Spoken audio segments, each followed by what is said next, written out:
Welcome, everybody, one and all, to the sequel. Talking about some Hunter x Hunter today. Got a lot of big news coming down the pipeline. Hunter x Hunter, good series. I don't know if you've read it. You should. New series, new chapters are coming out soon. Volume 38 is going to be released. We're going to get, I think Tagashi said he drew like 17 new chapters that are going to start coming out pretty soon in like September, October. So it's been about a couple years now since the last time we got some chapters. So I thought this would be a good opportunity to do another tier list stream. I did one earlier this year, maybe December of last year, like 8-9 months ago. I did one where I talked about a lot of NEN users in the story, not every single one of them. It was like a ready-made tier list that was already on the site, and I just, went off of that one. And that stream, by the way, a lot of views on that one, and I was like, that was like a 4-hour live stream, and it was wild. It was a lot of stuff to cover in that one. So that's the thing with Hunter x Hunter, is that the abilities and the intricacies go way deeper than a lot of other manga do. And I really like that. I think some people can find it being a little bit too in-depth, but I think Tagashi has a good balance. There's characters in Hunter x Hunter that have pretty simple NEN abilities, and then there's ones that are like really, really, really intricate. But even the ones that aren't super intricate, it's handled in a way where it would be like if somebody had an ability in the world, like how they would do it. Like let's say you had an ability that allowed you to teleport, which there's a couple on this list. Like, you would be asking yourself questions like, okay, how can I teleport? Where can I teleport? Does it work under these conditions? Does it work under these conditions? The characters behave in a more realistic way in that sense, and that's what I love about the story, because it's like, it's just more, I don't know. I love how I only know 3 guys on this tier list. Yeah, there's quite a few. So I had to reread all of the Dark Continent arc coming up to this, because holy crap, there's a lot. There's a lot of characters that I completely forgot about. I recognized a few. There's a few that had abilities that were so unique, like Rihan's ability and Shikaku's ability. Those two I knew a lot about because I just really liked them when I first read them. The prince's abilities I knew a little bit about, and like I kind of remembered a few of them, but I had to go back and reread the entire Dark Continent arc for that reason. I'm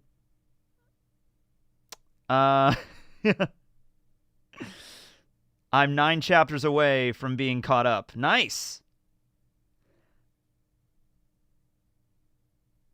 Which chapter does the anime end at? Because that is where I'm at. So, yeah, hold on. Let me check one thing. Yeah, so the Dark Continent arc begins. It's in the last chapter of Volume 32. So I don't have Volume 32 down here. I have Volume 33. So 340. Chapter 340, if you're just ending the 2011 Madhouse anime, I would suggest Chapter 340 on is where the Dark Continent art starts up after that. Because that's when,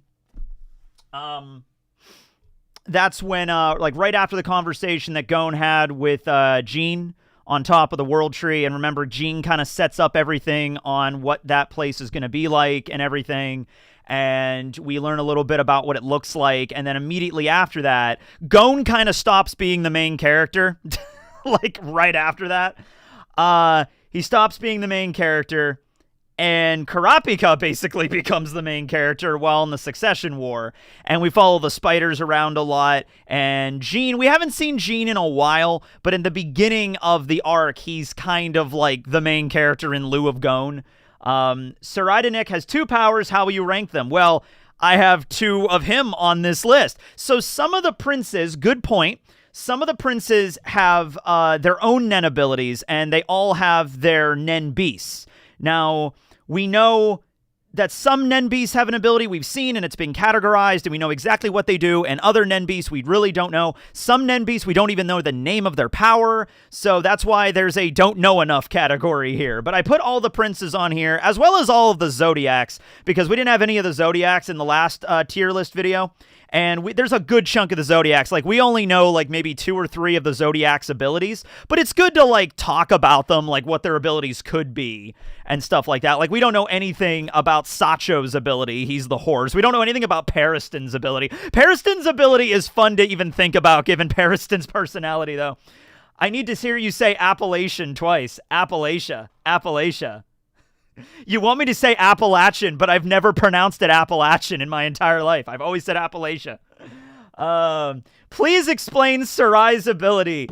Do not worry. We're going to have a lot of stuff. I have handy little info cards. Do you guys remember the Naruto Abridged series? Remember the Naruto Abridged series with little Karibo? Ninja info cards. Well, we have NEN info cards right here, ladies and gentlemen. Fresh from the wiki, thanks to the wiki. So if we need a refresher on what any of these powers do, we got all of them ready to go. You know, that's the way it is.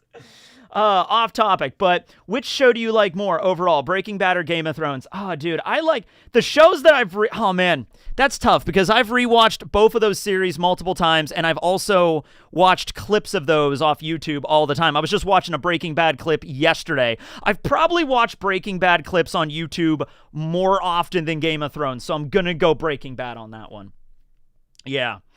That Nen beast that took the form of the girl is tragic. So that's Kacho. That's the 10th Prince Kacho. We'll get to her, as well as her twin sister, Fugetsu. Yes. I think I'm pretty good at least knowing all of the characters' names. So raise hands if you can recognize, if you know the names of at least half the people on this list. Let's raise our hands if you know at least half the people on this list. There's like, I don't know, like 50. A good chunk of them are going to go in just the don't know enough category, but I wanted to be inclusive and have as many characters from the Dark Continent arc as I could fit on here. Nah. Do we have a date when the chapter comes out? The Hunter x Hunter chapters, I think it's like end of September, beginning of October, somewhere around there. I think the volume 38 comes out the end of September, I think. Yeah. There's so much dialogue in this arc. I know, it's so great, isn't it? It's so immersive. You get to know what everybody's thinking, dude. I'm telling you what, go back and read. Start at volume 33 and start reading. And if you might have to take some notes. I know I did. But once you understand where everybody's at and what every character's, what their allegiances are and everything, oh my God, it meshes so good. It's like watching Game of Thrones or some shit. It's like watching like a soap opera or something. You just have to know the connections between every character at every time. Togashi doesn't really hold your hand with that a lot. I mean, he does put a lot of like there are a few pages where he'll like remind you where everybody's at, but there's only a few of those. You know how like in My Hero where in the anime they'll have like little captions show up like this is the character and this is their quirk, so you always remember who they are? Yeah, we don't do that in Hunter x Hunter. You just kind of have to like remember what this character looks like, remember what their name is, and remember who which prince are they working for, what's their NEN ability again. You have to take notes maybe if it works, but damn, it's so good. Don't ask me shit. I haven't read it in years, and this arc has so many paragraphs of exposition. I love this arc. It's so good. Chapter 340. Yeah, start reading at chapter 340 if you're just finishing up the anime. I could buy an ice cream with this money. You could. You can get a refund and go buy ice cream, man. This arc isn't manga. It's a book. Yes, it is. I love it. This arc isn't a manga, it's a book, and no tech. We have you and other YouTubers to explain for that. Yeah, that's what I'm here for. That's what me and like Liam are here for. We're here to talk about Hunter x Hunter. And I don't even talk about Hunter x Hunter that often. Yeah, but we have a lot of characters to discuss, so let's just get into it. Let's just go, and we'll rank them as they go. Also, I put you might notice Kurapika's on here, and Kurapika was already ranked in the last one. But Kurapika, one particular NEN ability of Kurapika, the one that was the stealing chain, the index finger, the stealth dolphin, that one is introduced in this arc, and it is a very, very important aspect of this. So I wanted to talk about that one specifically again. I mean, we can rank Kurapika. Kurapika's probably going to go an S rank just like he did last time, but I did want to put Kurapika in here again. Also, some of Crollo's abilities that he used against Hisoka specifically are on here. But like Krollo's Bandit Secret itself is not on here, but just like specifically the abilities that he did against Hisoka. Yeah. Did we see the Zodiac's NEN abilities? No, not most of them. I just wanted to have them on here just to talk about them a little bit. There's like 2 that we really know.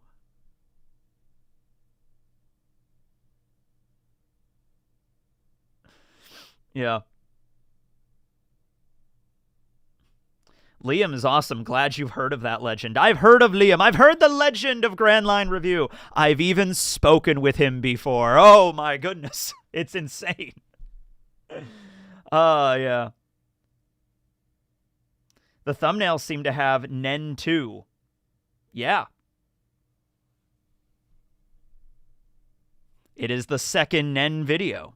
I did the first one back in December, I think, or January. One of those. Yeah.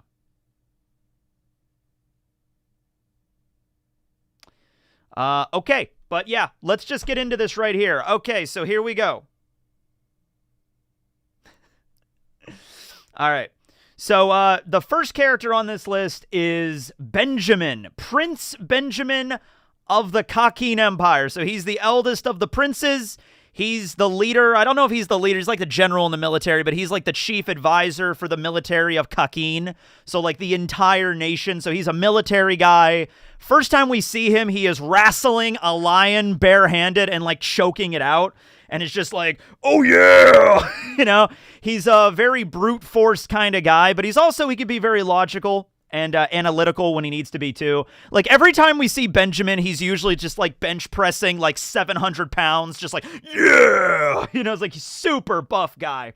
So his ability is Benjamin Baton.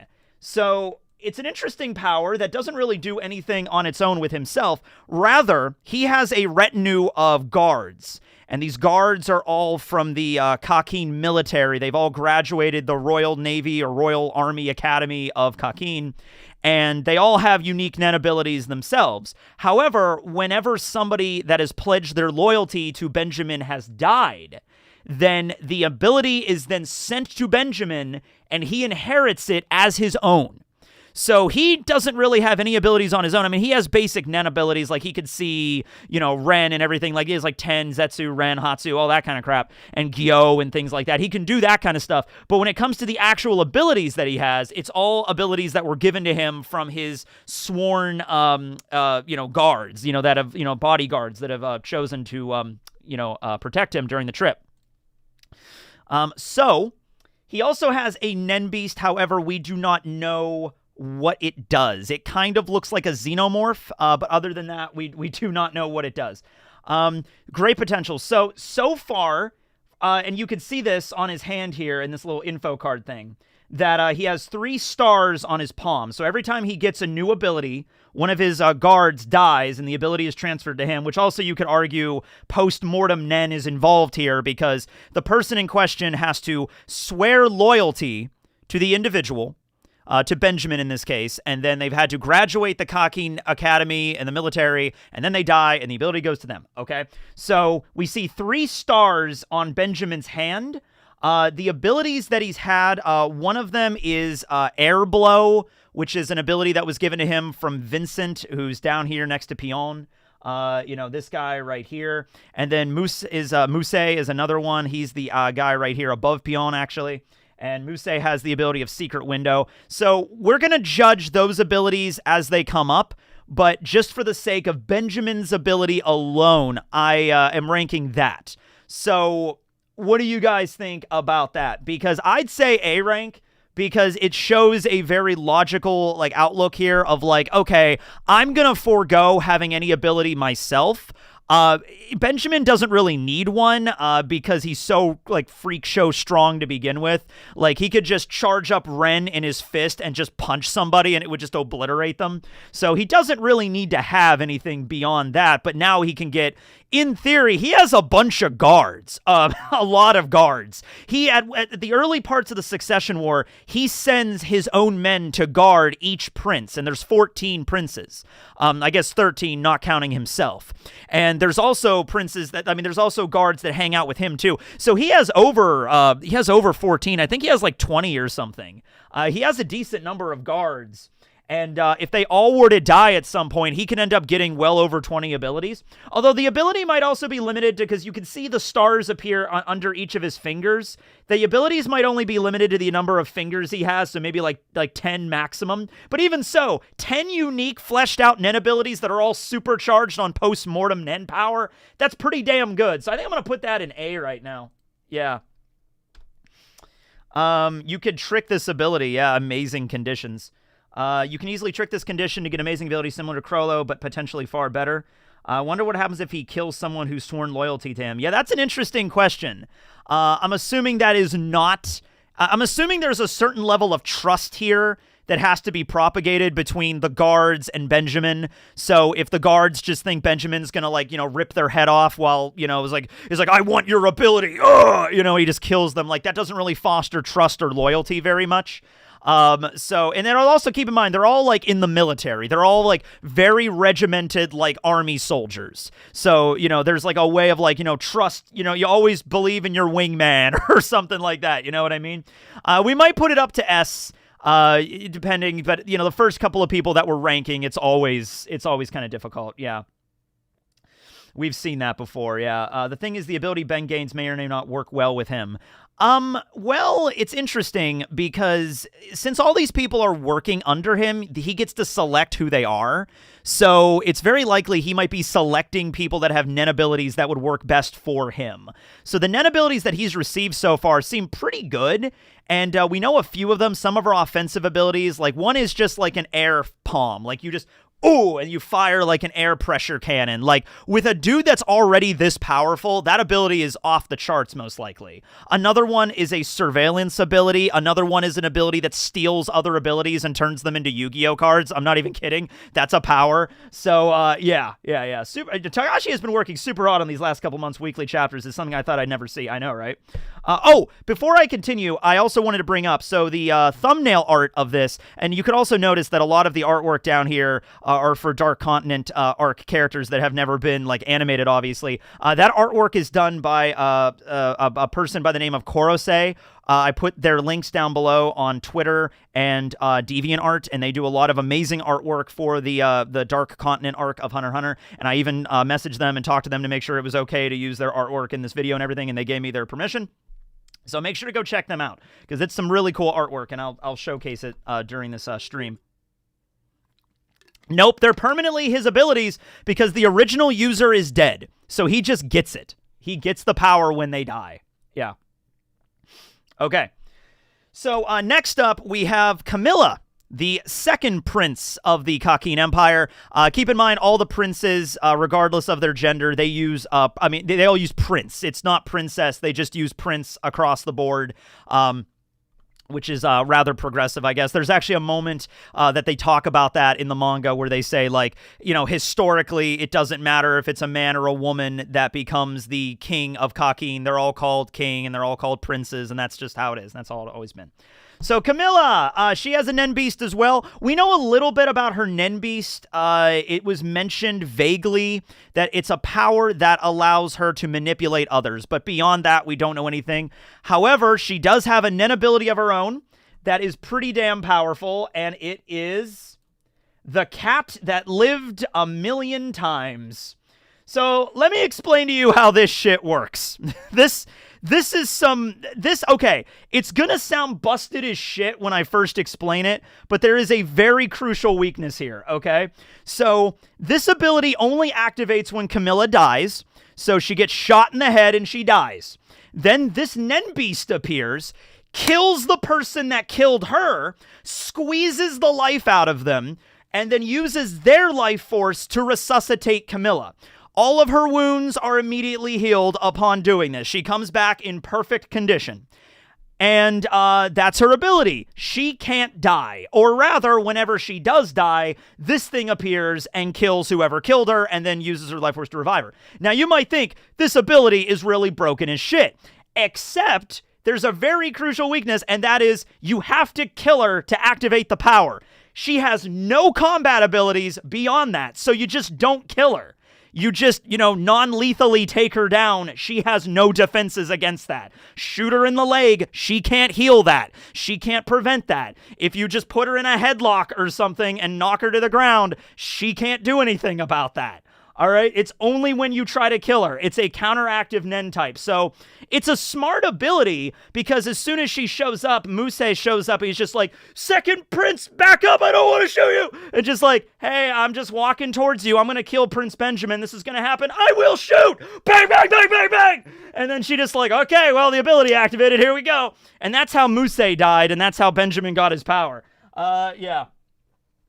So you gotta like, just dodge the beast. No, you can't. You can't dodge the beast. It's implied that you can't do that. This is the nature of the ability. The user literally has to die in order to activate the power. So, and she mentions post-mortem NEN is supercharging this. So I don't think it's as simple as just dodging to the left and avoiding the cat killing you. This is an extremely powerful post-mortem NEN ability. I don't think it's easy to just dodge this, And most people, you would have to have prior knowledge, but even if you had prior knowledge, I don't think the cat is just going to let you walk away. I think it's going to chase after you and kill you and then resuscitate you. Yeah. So it can kill Meruem. We mentioned this last time. Pretty much every NEN ability in Hunter x Hunter has its own like stratum, but then Meruem is in his own stratum. It's like unless Meruem is like a meme at this point, it's just like every ability on here is, this offensive ability is pretty good unless you're Meruem. That support ability is pretty good unless you're Meruem. So Meruem is like the sole exception to most of this. I don't know if this would kill Meruem, but it would kill pretty much everybody else on this list. Yes. Unless you do like a diversion using soul manipulation or something. Catnip will stop it. Yep. Stupid cat is really broken, though. And remember, this succession war, Chameleon just needs to survive in order to win. Yeah, but I guess in theory, unless there's some way, because she's in Zetsu when the ability activates, too. She's in Zetsu, Musei shot her, and then the power activated after she died. So she has to be clinically dead when the power activates. Yeah. Yeah, Meruem had his own category. Like, Meruem was in Hack's tier. Like, I don't even know if anybody will be in Hack's tier in this, Meruem kind of stands above everybody else. Yeah. So, here's the question, though. If you know the ability activates upon death, which is what Benjamin knows right now, if you know that it activates when you kill her, all you have to do is just not kill her and she can't do anything, it's not a very good ability. And I think somebody has to... Here's another stipulation. Somebody has to kill her.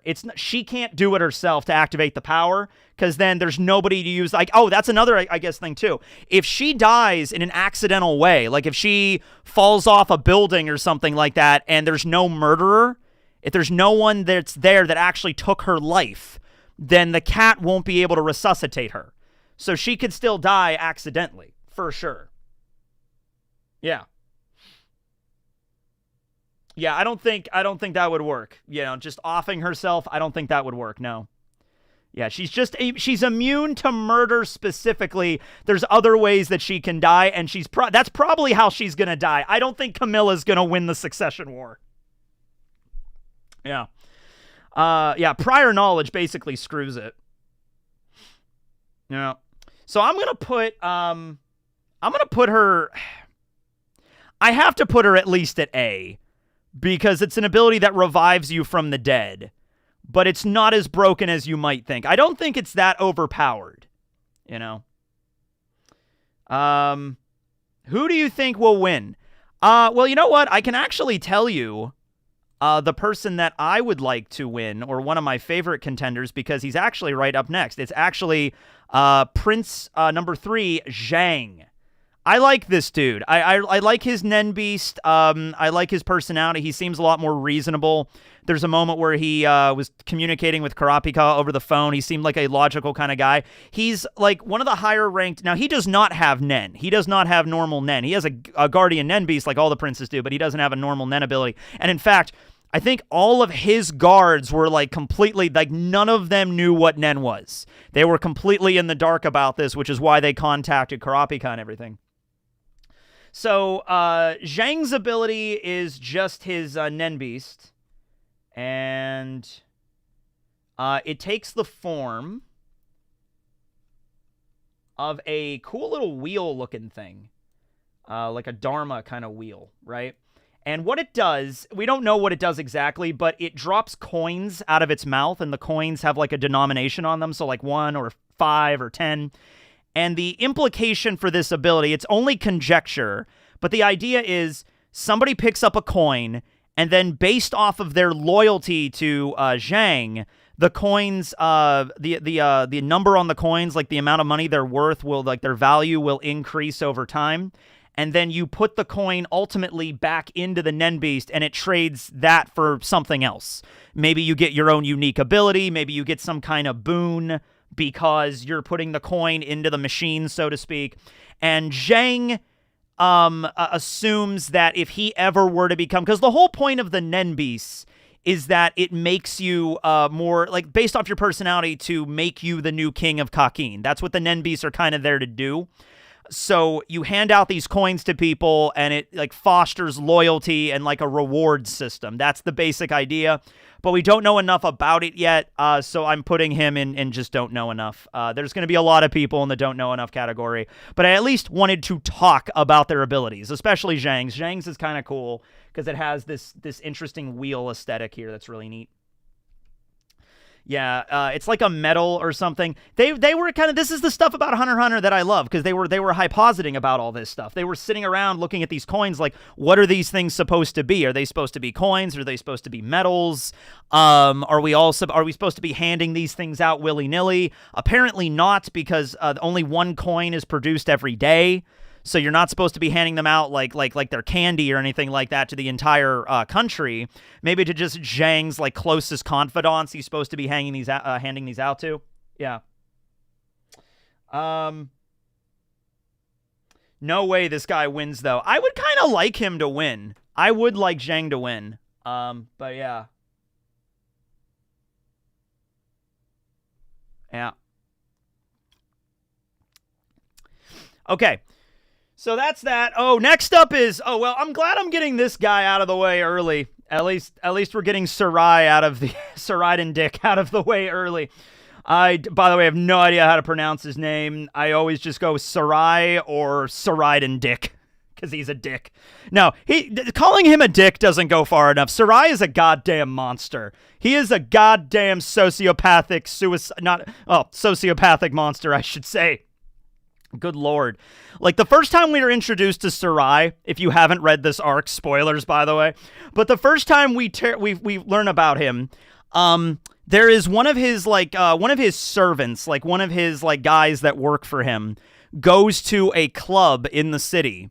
And there's a couple of women there that are like dancing at the club. And this guy is like, hey, I work for the Prince of Kakin. He owns a hotel. He would love for you to come back and spend some time with him.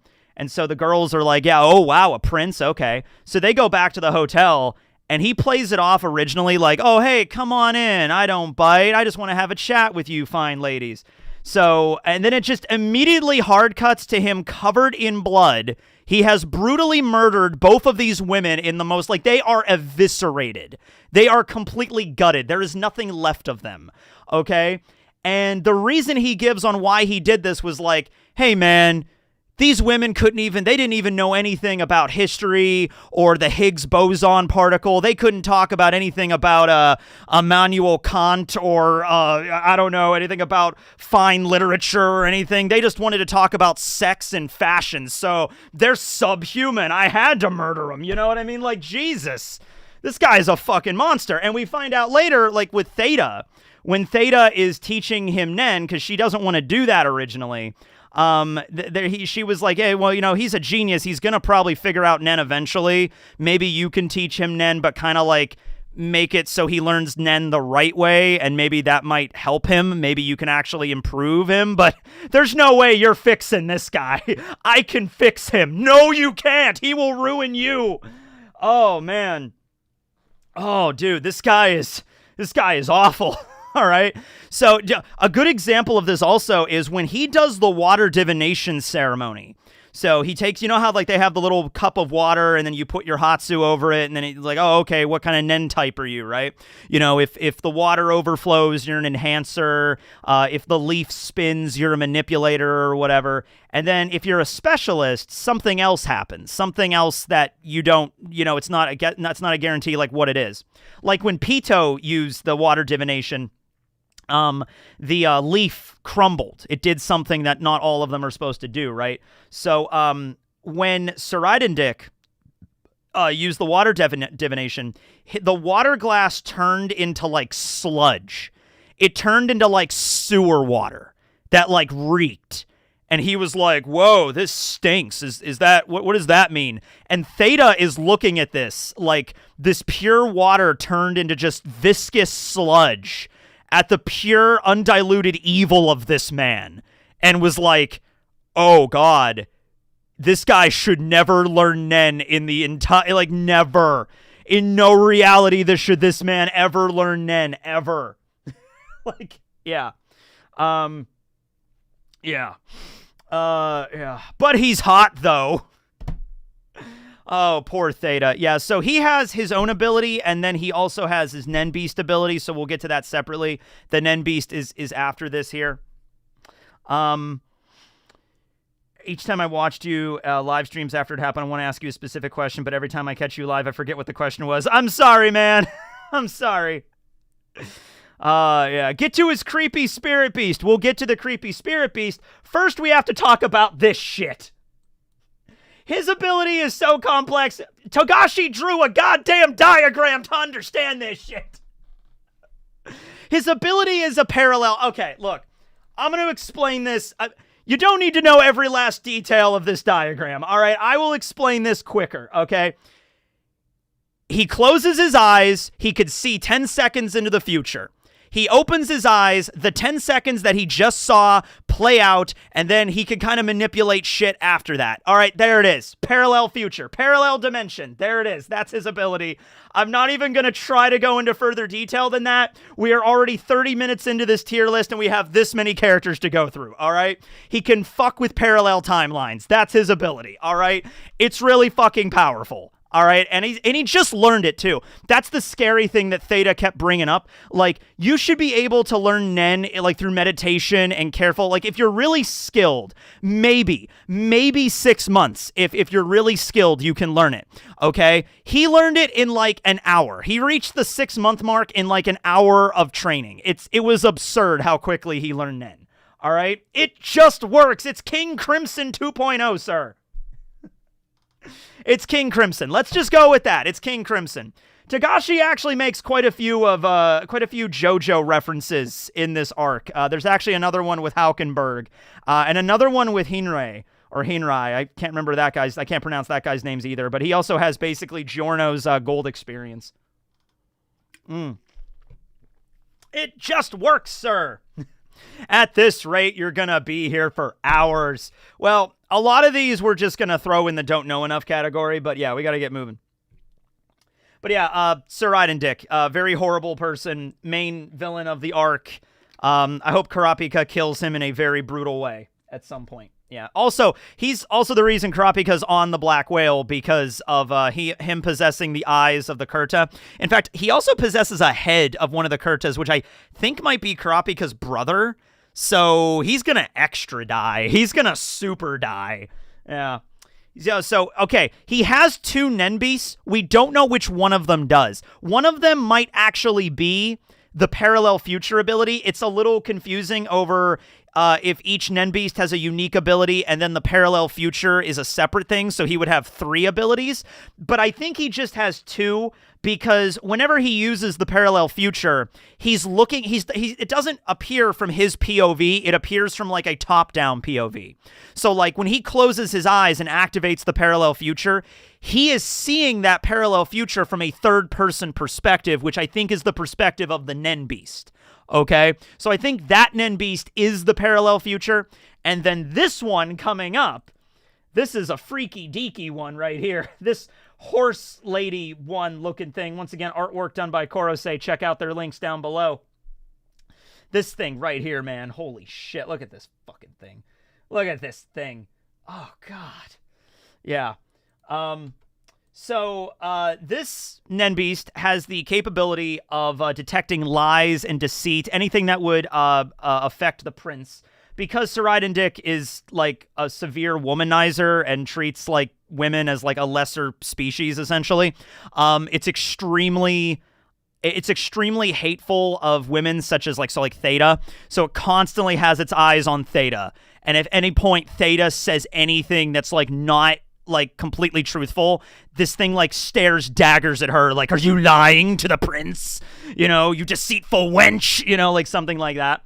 And it has like a xenomorph tongue thing that comes out and like slices her cheek, and then if she lies, which she does, it begins to spread on her like an infection. And it says that because Seraiden does not view women as human beings, Theta is like slowly turning into like a lizard person. She's like slowly turning into some weird like not human like crocodile monstrosity because of this NEN Beast's effect. Yeah. 3 strike rules for lies, yeah. And also Sarai also thinks every woman is a lying wench, as he says in this version of the manga. He always says like lying wench every time. So yeah, pretty also busted. I'm just gonna put that in S rank as well. Yeah. Why is it always Theta? Yeah, Theta got the raw end of this stick, really.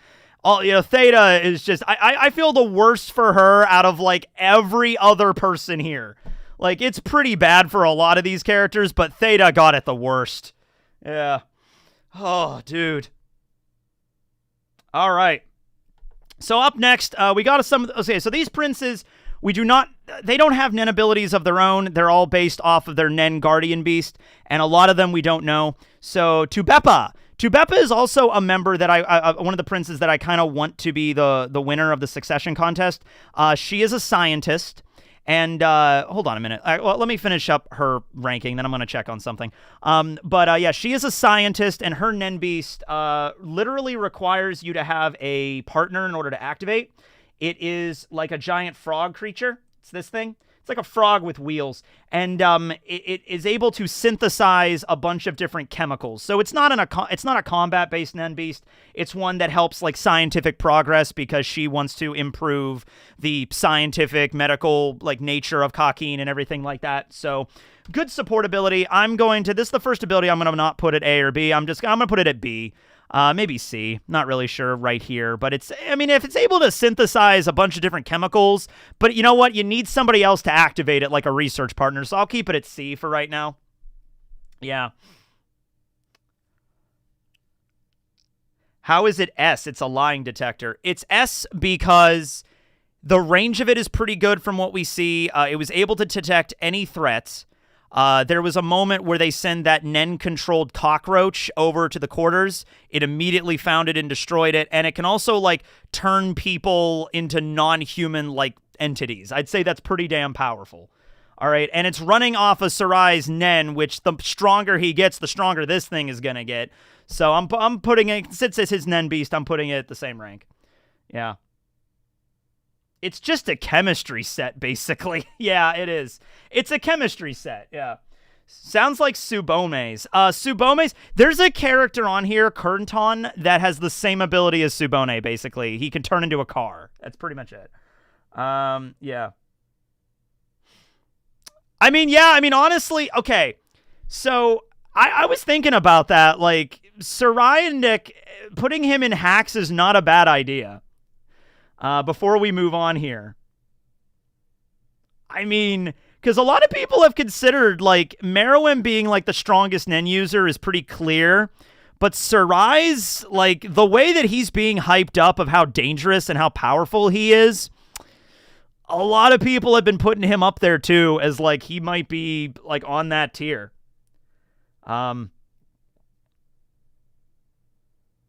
But I don't know. Yeah. We don't know if he'll live up to it yet, though. I mean, that's true. He did just awaken the power, but he awoke in the power, and it was already really strong. Yeah. Yeah, Meruem. So people were a little confused about Meruem's ability. Meruem eats other people, gains what their NEN is, gains their aura capacity, and then just gets stronger, which sounds like a really lame ability, but remember that they killed Meruem in like a matter of weeks after he was born. You give Meruem just a few months out there in the world, and he's the most goddamn strong character you've ever seen in your life. Yeah. You give Meruem enough time, and you can't stop him. Yeah, they were able to stop him kind of before that. Sayridnik. That's how you pronounce it? I'm not calling it that. I'm going with Sarid and Dick. There we go. Sayridnik. Oh, that's nah. All right. Before we continue, I want to take a quick break because I want to check a setting because for some reason it's been popping up ads a lot for you guys. Like every 3 minutes or so, it's popping up an ad, and I don't like that. I don't know why ads are coming on so frequently. So I'm going to do this setting here. Oh, I can set frequency. Okay, there we go. All right, we'll do that. Okay. Just call him Sarai. That's usually what I do. Yeah. But I get to say Dick while I'm also saying his name, so that's also fun. All right. All right, I changed that setting. Okay, that should be better. Yeah. Okay. Let's go back to the tier list. All right. Okay. So next up, we have Tyson. Tyson, okay, so Six Prince Tyson, she has a book that she wrote, and she's all about love, and like, we all love each other. We're all going to live together in love and happiness, and when I be the king of Kakin, everybody's going to love each other. We love everybody. And so she has this book called, like, The Testament of Tyson or something. The Testament of Mike Tyson. You know, but you read this book and it's all about it's all a bunch of like fluffy stuff, and it's mentioned to have just a bunch of song lyrics in it, like love will always prevail. And her NEN beast takes the form of a giant heart, and this giant heart gives birth to these little stick figure kind of things. So these stick figures will then attach to everybody that's around her, and depending on how much you read the book, depending on how much you like Prince Tyson, these things will increase your happiness level. So they'll begin to make you feel more elated to be alive and things like that, as long as you read the book and you follow in her philosophy. However, it is mentioned that if you go against the main taboo of the book, then something bad will happen to you. We don't know what the main taboo is, but I'm going to assume it's like betrayal or like rejecting love, because she is like all about it. She is all about like everybody just needs to love each other, and we'll love each other for all time. You know, so if somebody were to come up to her and be like, I don't love you, she'd be like, ah! You know, that would probably be like the ultimate taboo that you break, and like something really bad happens to you at that point. But you know, she's basically a cult leader. Yeah, I think we know enough to put her ability in here. It doesn't seem to have any offensive capabilities, which means it's kind of similar to Saleh Saleh's power. And Saleh Saleh's ability was fairly easy to get rid of. Yeah, she's a cult leader. That's what she is, yeah.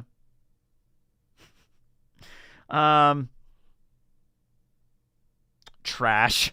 I don't know if it's trash, but I'm going to put it in D rank for right now. Yeah.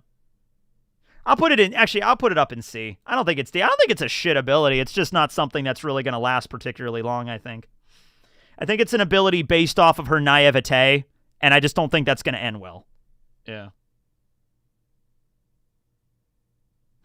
To be fair, the one who got rid of him, yeah, well, the part of Rihan eliminating Saleh Saleh's is that he mentions that ability has no natural defensive capabilities. So even if it wasn't Rihan's predator, that's the thing that actually killed it, there was no natural defenses there. I think Tyson's is kind of the same thing. Yeah. There are like 3 different cult leaders this arc. I mean, come on. That's fair. All right, 7th Prince Loserus. Also, he does not have a NEN ability. He has a NEN beast that looks like a giant centipede monster kind of thing. What this thing does is it is able to set a trap for someone. It can mimic the appearance of something or someone that person like trusts or somebody they like or they love. And then it's like an angler fish kind of trap. You lure them in and then it attacks. That kind of ability. We've never seen it in action. It's just a vague description of what it does. So, I mean, like, there's applications there. At least it has the ability to defend itself, if nothing else. I'm going to say Loserus is a B. I'm going to say that. I don't think he's going to win the succession contest, but I think he's a little bit more. He's going to last a little longer than the others. He's the weed man. Yeah, he's the guy that just constantly, he collects a bunch of different kinds of bongs, and he's smoking a bunch of different weed and hash and all that kind of stuff in his room. But yeah, he's an interesting guy. I think he's going to be around a little longer just because he's the head of one of the mafia families, or he's the benefactor to one of the families, the Cha'ar family. So, yeah. And Basho is with him, too, yeah. Basho and him smoke weed together. That's their thing. That's their bonding exercise. Yeah. He had a rap battle with Basho. No, that was Ridge. It was another guy named Ridge that had the rap battle. Yes, he is the benefactor of the Cha'ar family. The Char family. Smoke weed every day. Yeah, Loserus is just hanging out smoking weed. There's a whole conversation because I guess weed is illegal in Kakin. So there's this whole moment where they're talking like, "Hey man, is this stuff legal?" And Basho's like, "Yeah, man, it's on my website. I made the recipe. It's public knowledge. It's 100% clean, man. Good smoke, good clean smoke, especially if you're really into the heavy shit, you know?" Dude, this is awesome. Hey, by the way, man, like, you know that seed pot that you put your hand in and you bleed it inside? Oh, yeah, that thing. Yeah, well, that kind of gave you access to a secret type of psychic power called NEN, and there's a giant centipede monster behind you right now. Whoa, dude, fucking really? Like that, like human centipede? No, not like human centipede, man. It's like a centipede. It's like a NEN beast. It's like gonna help you, bro. It's like, oh, dude, that's crazy. God, this is some good shit. Where do I draw the line between S tier and hacks? Meruem. Meruem and Crollo, Meruem and Karapika, somewhere in that limit. Netero was S rank, Meruem was hacks. That's where I don't know exactly where that rank is, and there's probably not going to be anybody on there. I should honestly put Meruem on here just as like a limit of like this is the only person that belongs in hacks. All right. Actually, I'm going to do that right now. Hold on. I'm going to add to this. Give me a second. Yeah, let me grab an image of Meruem really quick. And then we got to ask ourselves, honestly, can this ability, maybe not necessarily can this ability kill Meruem, but can this ability stand on the same plane as Meruem, I guess is the way to describe that. And if the answer is no, then no. All right. All right. Okay. I've added it in.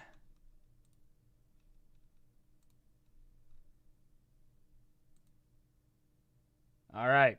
So there we go. Meruem is in hacks tier, and we got to figure out if we're going to do anything like that.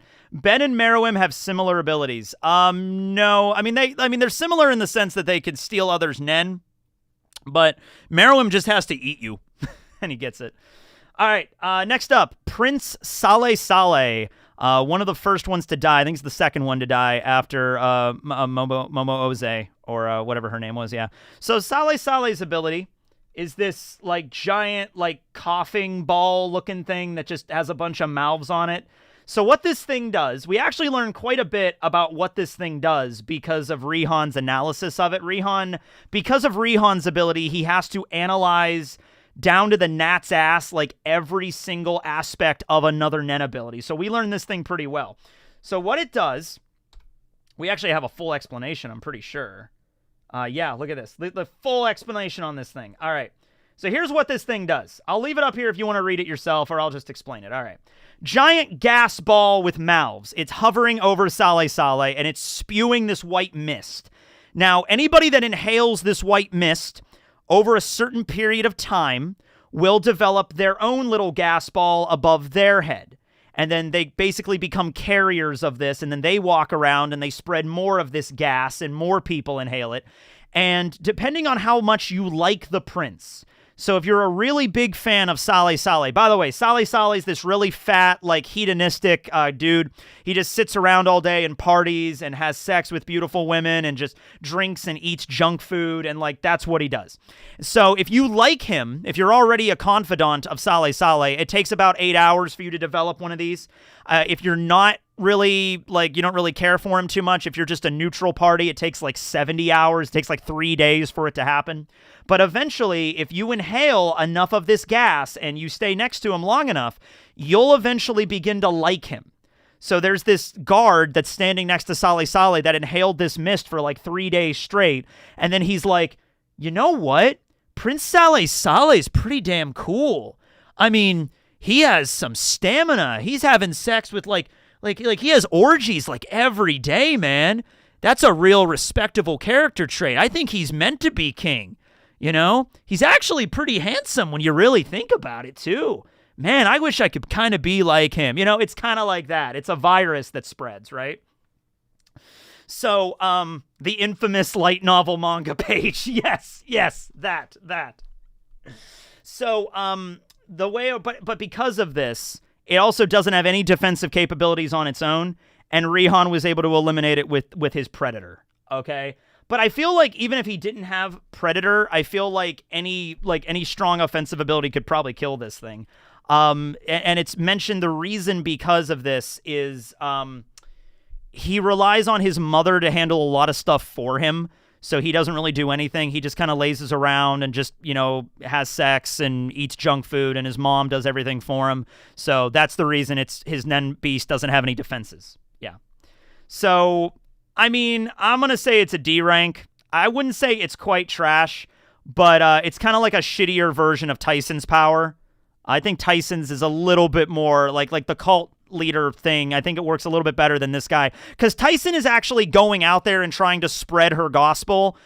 Sale Sale just stays in his room all day naked and just, you know, like, nom, nom, nom, nom, come here, baby, nom, nom, nom, nom. You know, like that's all he does all day, right? Yeah.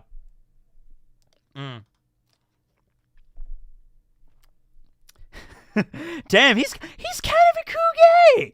He isn't so bad now, guys, now I'm thinking about it. Oh, by the way, another way to not get the ability, you can just blow the mist away from you. If the mist is getting close to you, it's like you can just like just make sure it's not, you don't inhale it and you're fine. Rihan was able to stand next to it without inhaling it perfectly fine. So, yeah, it's really easy though. Just wear a gas mask. No shit, that would literally stop this. A gas mask would 100% protect you from this. I mean, like an N95 mask would probably protect you from this. We're judging the power, not the person. But in the case with the NEN beasts, though, they're based off the person's personality, so it's, you know. It's NEN-based smoke, but we see Rihan blowing it away. We see him, like, just blowing it away from him. So, yeah. Yeah, just hold your breath, exactly. Like that. It is mentioned, as Rihan gave an entire explanation of what this is, that's how you avoid it. Yeah. All right. Haukenberg. He reminds me of like a straight up like young politician kind of type. You know, he's got the clean press suits like, I am the congressman of your district. Please vote in the election, you know, kind of guy, right?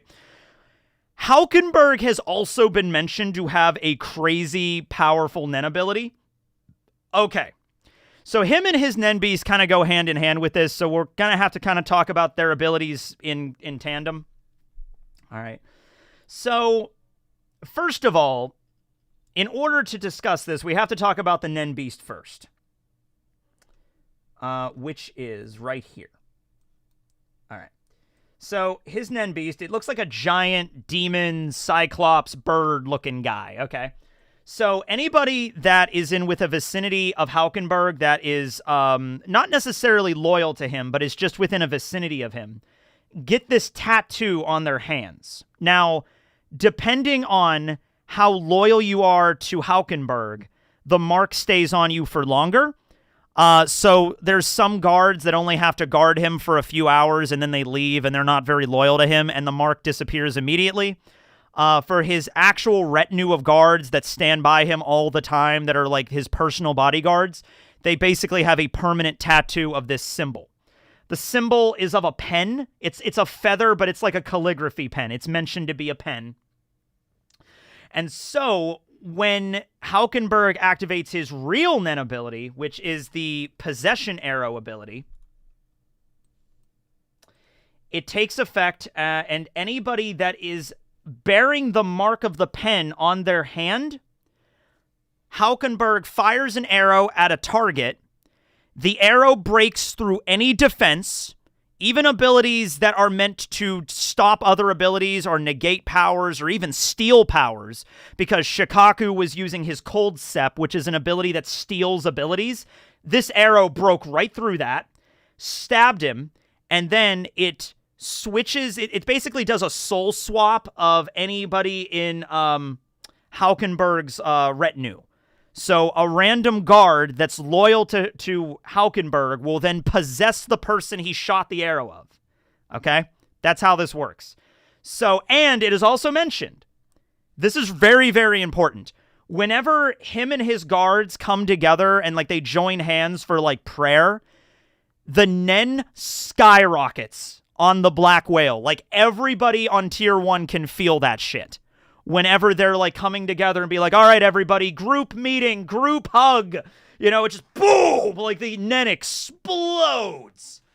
Because Haukenberg's ability is literally all of his followers are like super, super loyal to him, like a cult, and then combine all of their aura together and give it to Haukenberg, and then he can like bypass any defense. It's insanely strong. Yeah. Power of possession. I mean, friendship. And the possession is so strong that the person that was possessing Shikaku just offed Shikaku. Just took out a gun and was like, ah! Pfft. And then so you can just take out your enemy like that. It is mentioned that if this ability is a one-on-one, Haukenberg wins. If it's one-on-one, bet on Haukenberg. Oh, okay. Hacks plus God tier plus BS plus OP plus World Wide Web.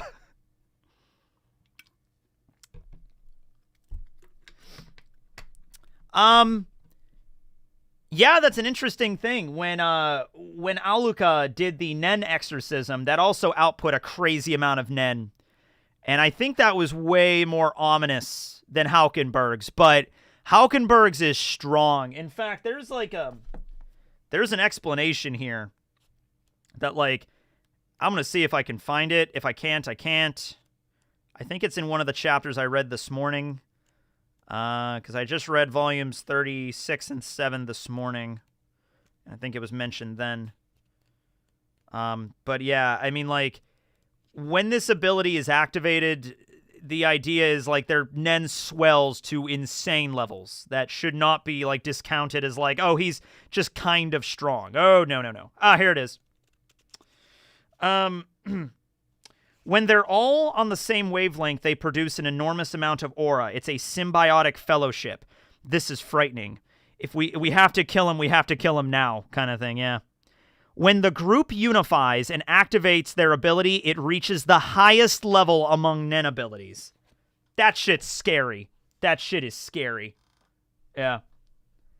If you're shut in and have no abilities, this ability sucks. Well, Haukenberg isn't that. Good thing Haukenberg leads a cult. I'm putting it at S rank. I'm putting both of them up there at S rank.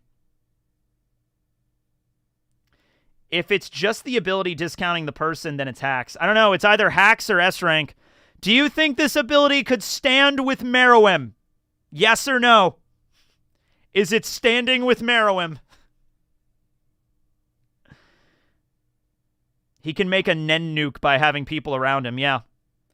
And it's important to mention the people around him are not just like kind of his friends. They are loyal to death, all right?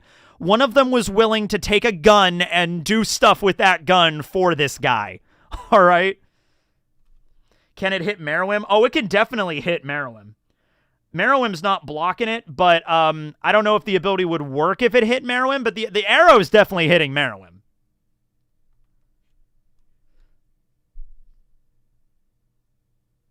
We're going to keep it at top of S right now, and we'll think about it, and maybe we have to add it later. I'm putting Meruem... I'm putting Halkenberg right below Meruem and Sarai right below him.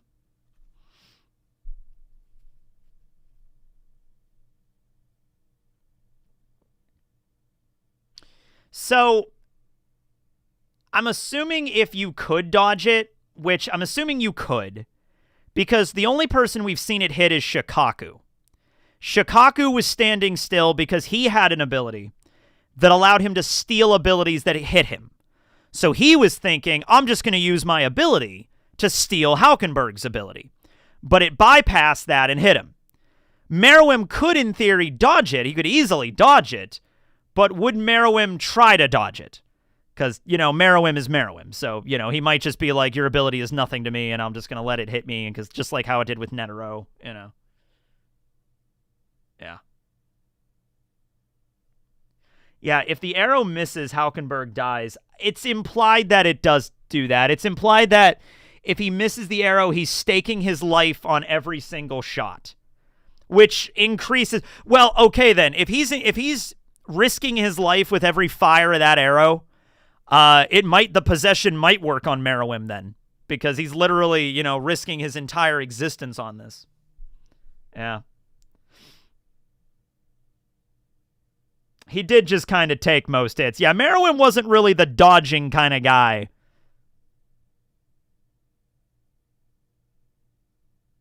Also, he strikes the pose of a J-pop idol when he shoots it. Yeah, he basically does, yeah. All right, but that's Halkenberg. He's pretty high up. All right. Who's next? We got the twins. We got Kacho and we got Fugetsu. So Kacho's NEN, neither of them, none of the princes have their own NEN abilities from this point onward. But Kacho's ability is Without You.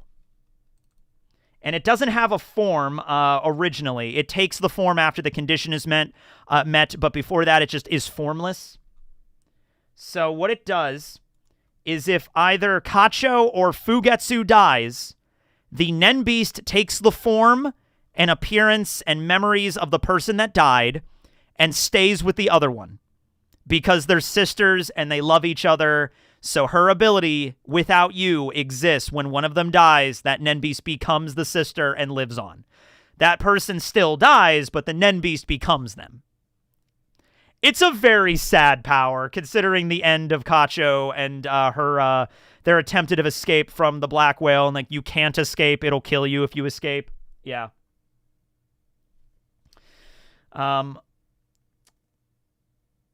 Sadness intensifies. Da, da, da, da, da. Is that all it is? Yeah, that's all it is. That's all it does. Now, it is post-mortem NEN, so it's a pretty strong power to, like, basically take on the form, memories, and appearance of, like, someone that's straight up dead, like making a clone of them, basically. That's pretty good. But yeah, that's all it does, really. It's such a lovely ability. Trash. Oh, come on. Why put it in trash? Just because it's not a nuke? Just because it's not a magic cat that brings you back from the dead? It's an emotional ability, guys. Come on. You know what? Fuck it. I'm putting it in hacks.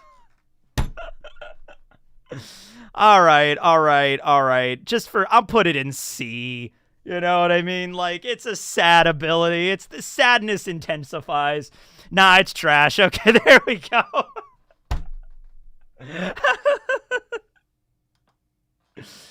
It's only made for the sisters, so if Fugetsu was the one doing this tier list, it would be in Hacks. Hacks sister, it's Hacks.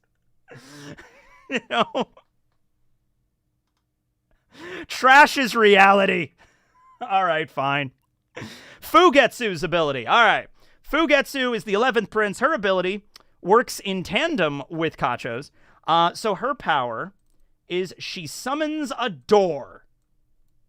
Is that it? Yeah, that's it. She summons a door. It resembles the door of a playground they used to, hang out at when they were kids. So the door appears. Fugetsu summons the door. She goes through the door, and then the exit is determined. No, she could determine the exit of her door. But then when she exits, the return door has to be made by Kacho. So it's like both sisters using the ability, right?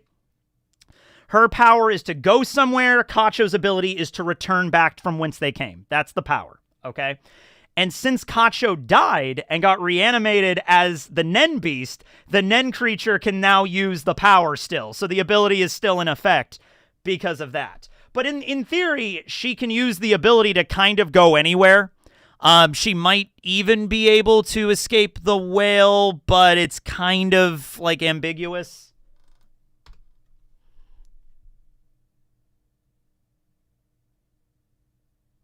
Yeah, so the NEN beast now has the door ability, yes.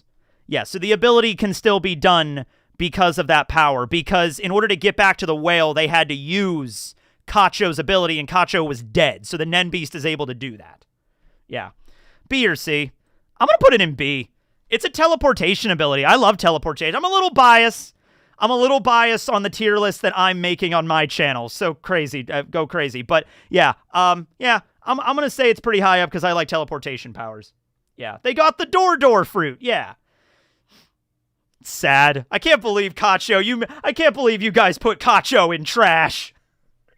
They had sisterly love. She died for her. Come on now. Don't any of you have siblings? I don't have siblings, actually. I have no idea what that is like. But imagine if your sister died. Imagine. All right. Momoze, 12th prince. Okay. Only child, gang. Yeah, that's me. Yeah. I also do not have any siblings.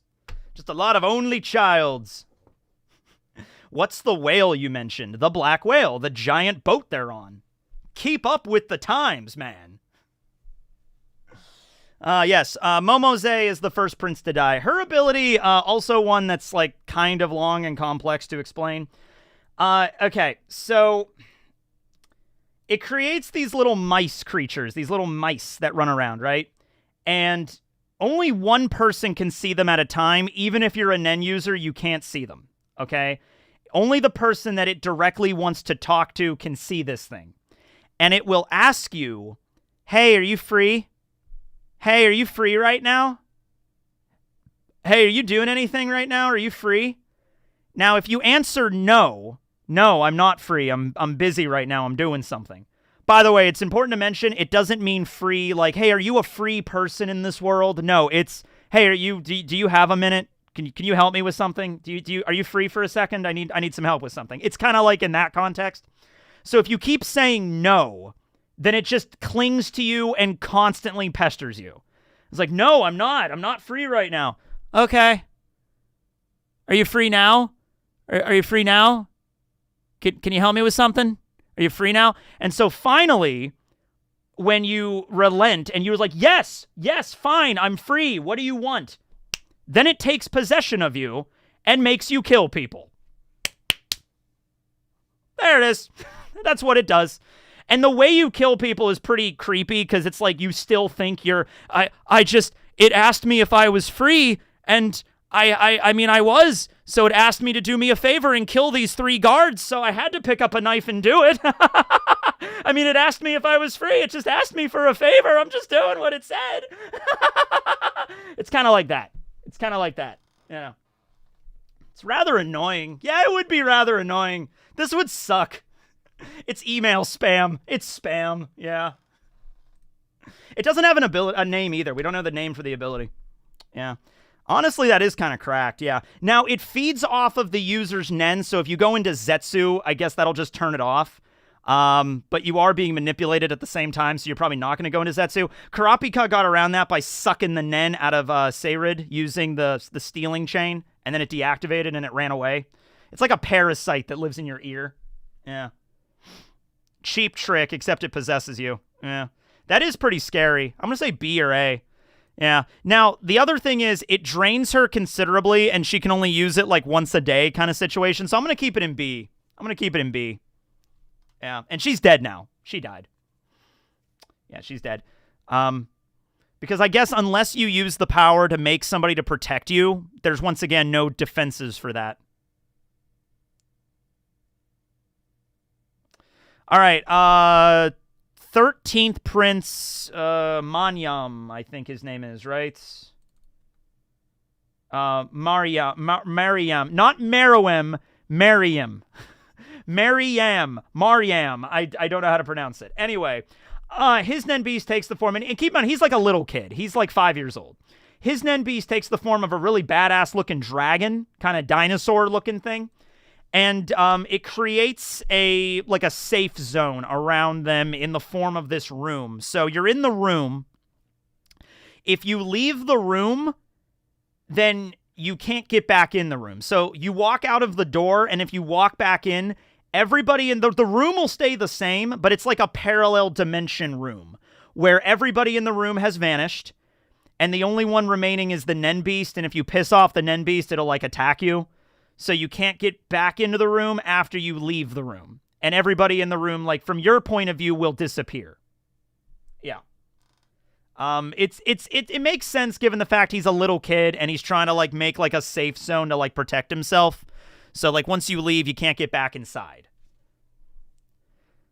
Now Hanzo was able to, but that's because he was astral projecting, so that might be an exemption to the rule. Yeah. Godzilla equals Japan equals S tier.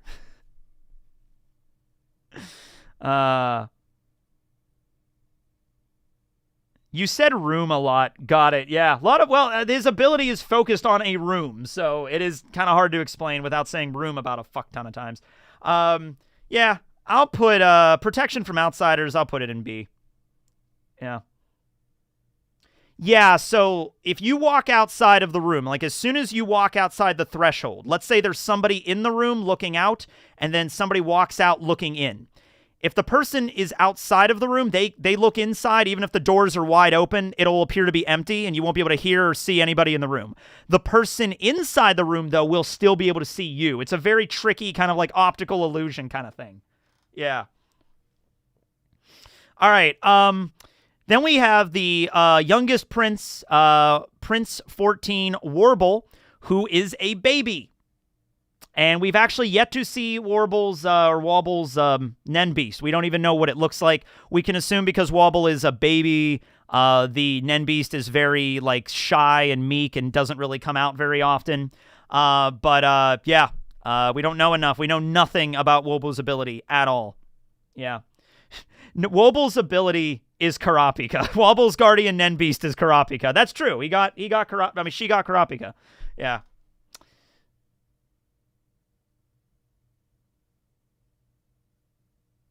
And so I would imagine Wobble is probably going to be the one to win the succession battle, because I don't want to see a baby die. But will Togashi show a baby dying?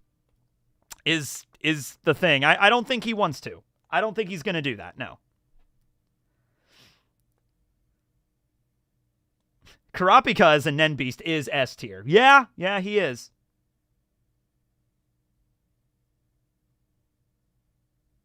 Yeah, maybe, but off screen. Yeah, he totally would. Yeah. Oh, man. I'm sorry, Wobble. Good luck. Good luck to you. Fun part to join the stream. Hey, guys, you think Togashi would kill a baby in Hunter x Hunter? Karapika's going to have to make a tough choice. Yeah. Right. So there are the princes. There are all the princes in the story. Some of them pretty strong S-rank abilities. Some of them are pretty powerful, and some of them are kind of trash. Yep. But we still have a lot of characters left from the Dark Continent and the Black Whale here. Reyna didn't die. Reyna became an ant. Yeah, Meruem was technically a baby. Meruem was only like 1 month old when he died. All right. Who do we got next? We got Bill. Okay, Bill's fun. Bill is one of the guards alongside... he's basically Kurapika's sidekick in all of this. He's a temp hunter that works for Pariston. But he has a pretty weird ability, as Kurapika even said it for a guy. He's an enhancer, but his ability is he can grow plants. Like, the ability isn't just for plants, but he uses his NEN to make plant life grow. Not like to the point where he can control plants like Aramaki and like constrain you with vines, but it's a support-based ability. It's not an offensive type of NEN, even though he's an enhancer. And that was mentioned to be weird because Kurapika's like, most guys that are enhancers usually just want to punch things really hard. You made an enhancement support ability, which is a little unusual. But that's what he did. It enhances objects. It enhances people. Although he mentions, like, he can't, it's not like he goes up to you and then touches you and then you become, like, 20 times stronger than you already are. It takes a lot of time. It takes longer if your potential is lower, kind of things, But Bill's call, man, a lot of people love Bill. Go, Bill! Go, Bill! Bill just wanted to be a farmer, and he ended up on this, like, bodyguard mission and on this, like, fight for life, like, people dying, every now and then getting sucked out by giant NEN snakes that, what's it called? Desiccate you or whatever. He ends up in this situation. Just wants to be a farmer. Sounds underwhelming. It is. If you want my honest opinion, it kind of is, yeah. He forces your natural growth. Yeah, he does. But, and I also want to clarify, his ability helps others learn NEN, but that's only because of Kurapika using the chain and passing off his ability to other people. His ability just itself can help people grow, but it takes a long time to do that. It's not an instantaneous thing.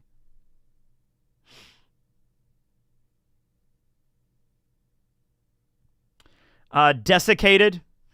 Yeah. It's like Elder Kai's ultimate potential, but proactively. Yeah, kinda.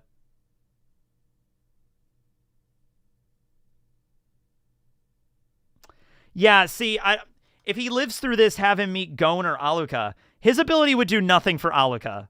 Like, his ability would do nothing for Aluka. I don't think his ability would do anything for Gon either. Yeah.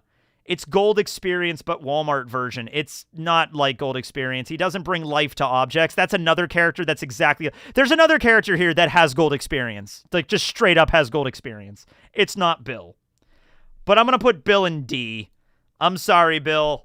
I'm sorry. Your ability's not really all that great. This guy can make people grow and he's guarding a baby. No, he doesn't... Okay, here's what the ability does. All right? You can see it when, he takes a seed and it grows like a little bulb out of the seed. It doesn't immediately grow into a flower. It takes a long time. So let's say, I don't know, you're training to be an athlete or something. Bill would have to, like, be next to you for, like, hours, days, weeks maybe, and, like, using his NEN on you, and you would slowly, like, get stronger, I guess. But it would take a long-ass time to do it. All right, like, it's not something that's that crazy. Ability, you mean? Yeah.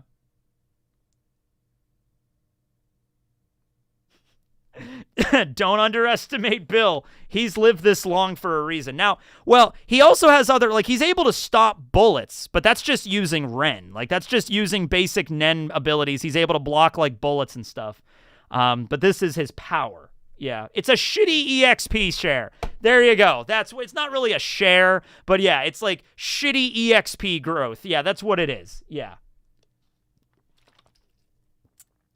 Yeah. Maybe he's hiding his real power. No, because Kurapika used Stealing Chain to steal it and then learns everything about it using the dolphin. So no, this is his power. It's not that strong. All right. Who do we got? Botabai. We don't know anything about Botabai's ability. He's the oldest member of the Zodiacs. He's the dragon. I think him and Netero used to spar quite a bit. So, he was closest to the chairman because of that, but we have no idea what his power is. It'd be cool if he could summon, like, a really badass dragon, but other than the animal motif, which a lot of the Zodiacs, the NEN abilities of the Zodiacs we do know are based off their animals, so I think suffice to say that Botabai's is also probably based off of a dragon, so maybe he could breathe fire.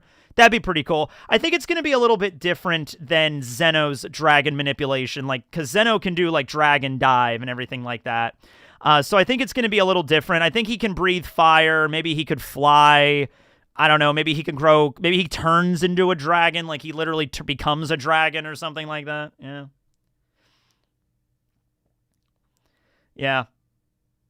But we just don't know enough. All right, Shikaku. Shikaku's power I love. Shikaku's power is Cold Sept.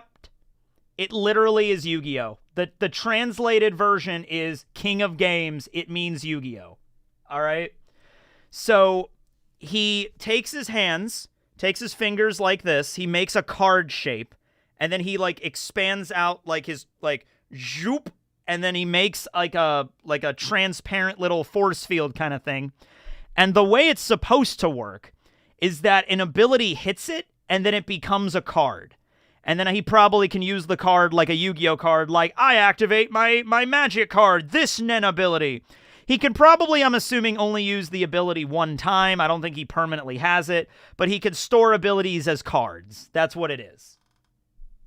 Now, with Haukenberg's power, it didn't matter because it breaks through any defenses, so it shot right through this like Cray Paper and, immediately activated Shikaku. Yeah. It sends you to the Shadow Realm. Yeah, he went against Haukenberg. Yeah, he went against Haukenberg, so it's not great. But any other ability that hits it, and also keep in mind, it only works against NEN abilities that have projectiles or, like, ways to hit you. Like, this would be useless against Camilla's ability. I don't think he could really use it on that. Yeah, so there's some abilities this doesn't even apply to. Also, like, what would happen if Killua shot a lightning bolt at him? He used the card to block the lightning bolt. Would he, like, steal Killua's whole ability or just the lightning bolt, you know? Questions about this, yeah. It is a power that lets him steal other powers, though. That's pretty damn good. That's pretty damn good. Also, it might not steal the ability. It might just copy it to a card. Yeah. It might not necessarily steal the ability. It might just copy it.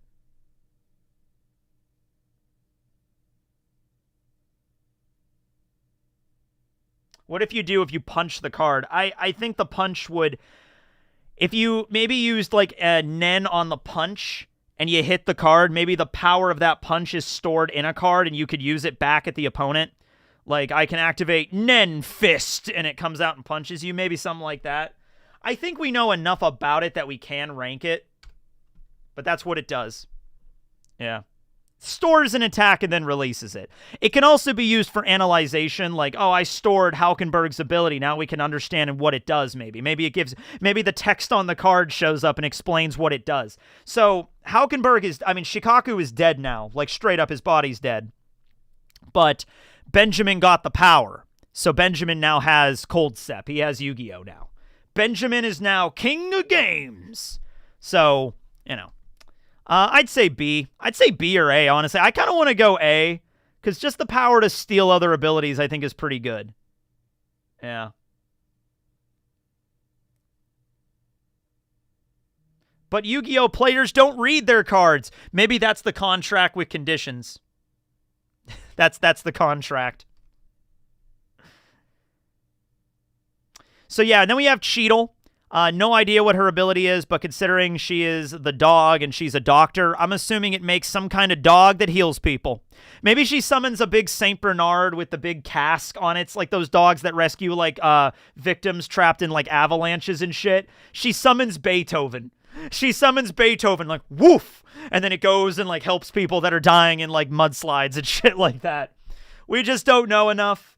But I'm very curious about Cheadle's ability. She's on tier 3 with Leorio. She runs the main hospital on the whale. Yeah. She's got that dog in her. I mean, I guess she does. I guess she does. Yeah, Cheadle is a conjurer for sure. I could see that. Yeah. A doctor dog. A little dog that helps you. Best friend. Could be like Pito's Dr. Blythe. Could be, yeah. She looks like a dog, too. Yeah, that's... Well, here's the thing. All of the Zodiacs, when they became Zodiacs, changed their names and their appearances based off of their animals. So, like, Netero was like, Cheadle, you're now the dog of the Zodiacs. And she went and, like, modified her entire outfit to be a dog. That is some dedication. That is dedication to the chairman at its utmost. And it also might actually help out the NEN powers. Yeah.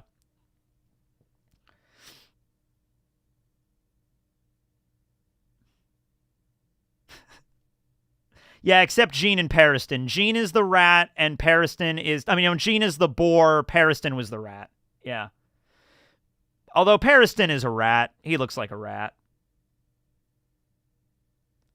Now that you're saying this, is Netero a cult leader? How many cult leaders are in this series? Seriously, how many? Because I think there's at least 6. Is Crowlow a cult leader? I guess he is.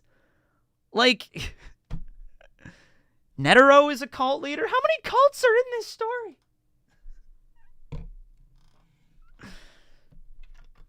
Meruem was a cult leader? Silva is a cult leader? Damn. Netero is a Riz leader. Yeah, the whole manga is just cult indoctrination. See, seems to be. Oh, speaking of, we have Marina coming up next. She's definitely a cult leader. Like, there's no way around that. Marina's 100% a cult leader. Oh, man. All right. Prepare yourselves, ladies and gentlemen, because we have a kiss. I have to show you now her ability, Contagion. But this ability has her kissing a woman! A woman kissing another woman? What sorcery is this? Oh my goodness! Cover your eyes, little Billy! Cover your eyes! It's a cult! A sexy cult! The worst kind of cult! And the sexiest! Oh, good God, no! All right, okay. Marina's NEN ability is Contagion. You guys like playing RPGs? All right, I know you do. All right, here's how the fuck this works. Okay. She kisses somebody. It has to be an exchange of saliva, okay? So I guess technically she doesn't have to kiss you. I guess she could spit in like a Petri dish and give it to you, or in a shot glass or something. Maybe she doesn't want to kiss everybody. I don't know. I don't know what her preference is, okay? I mean, I don't know. At any rate, she just has to exchange saliva with you, and then you become a carrier of her NEN ability. You start at level 1, okay? So there's levels to this NEN ability. You start at level 1. She sets a rule, like if you kill a normal passenger on the Black Whale, you go up 1 level. If you kill a NEN user, you go up, I think it's 10 levels. And if you kill a prince, you go up 50 levels. All right? I'm assuming whenever she sets the levels, they have to be certain, you know, like level of difficulty. She can't just say, like, you kill a normal person and you go up 100 levels or something like that. I don't think that's how it works, okay? So once you hit level 20, you automatically unlock your own NEN ability. You have immediate understanding and tolerance of NEN to the point where you have your own Hatsu. So you have automatic Hatsu at level 20 just by activating your power, okay? Or maybe it's level 21. It's level 20 or level 21. Yeah. Okay. So, she just automatically has that power. Then, when you get to be level 100, you become the carrier again. You become patient 0, and you can infect. You also gain contagion as your NEN ability. And then you could spread it to 22 more people. So, Marina has a set limit of the number of people she can infect with this. It's 22. She can't go any more than that. But then the people she infects could reach level 100 and then become the next carriers, starting their own colony, their own cult, and it goes on beyond that. Yes. She's one of the more interesting characters I think a lot of people remember from this arc because her powers are pretty unique. So she is level 45, I think. I think she is stated to be level 45, so she's not even at level 100 yet. She's getting there. I think some other ones are like level 30s. There's a lot of characters that just reach level 20 that just unlock their own abilities that we're going to see further down on this list. It's a virus. It's Contagion. Her ability is called Contagion. Yeah. Yeah, and she's the leader of the He-You family, I think, is what that one is. She's the one that works under Saridendick. That's her benefactor. Yeah. Oh, 22, like the average infection rate, I think. Oh, is that how that works? Wait a minute, an average infection rate? So if you get infected with a disease like the common cold, it's like 22 people get infected by that, like on a medium? Is that a median or is that an average? I've never heard of this before. I've never looked into what her ability actually does. Hey Lee, family. That's it. There we go. Her ability is a pyramid scheme. A sexy pyramid scheme.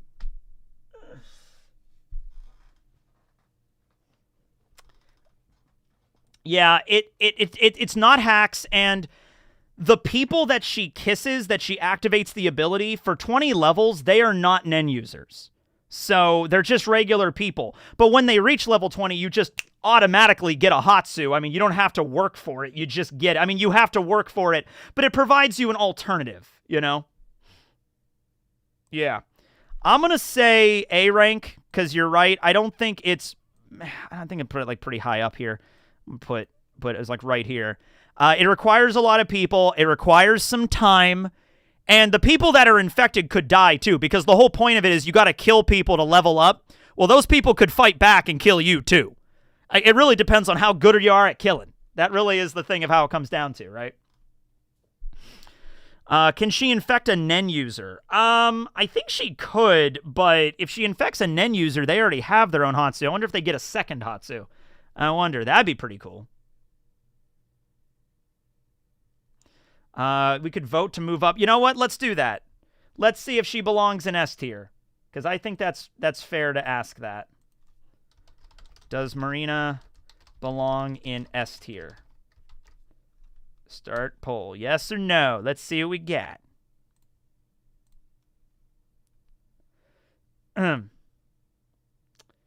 Double ability. Yeah, if they get a double ability, that's pretty good. You could just get a free NEN ability. It's not free. You have to work for it. But killing 20 people for a lot of characters might not be easy. I mean, might not be hard at all. Like, there's plenty of people that could take care of that in probably a day or so. You know, it wouldn't take very long.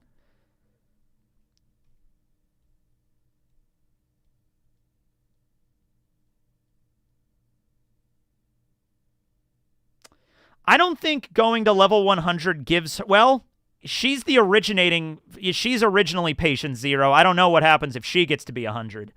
Maybe when she hits level 100, something special happens. We do not know.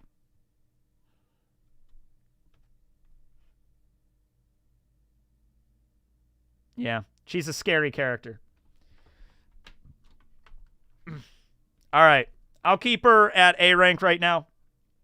That seems to be where the voting is going. I'm content with that.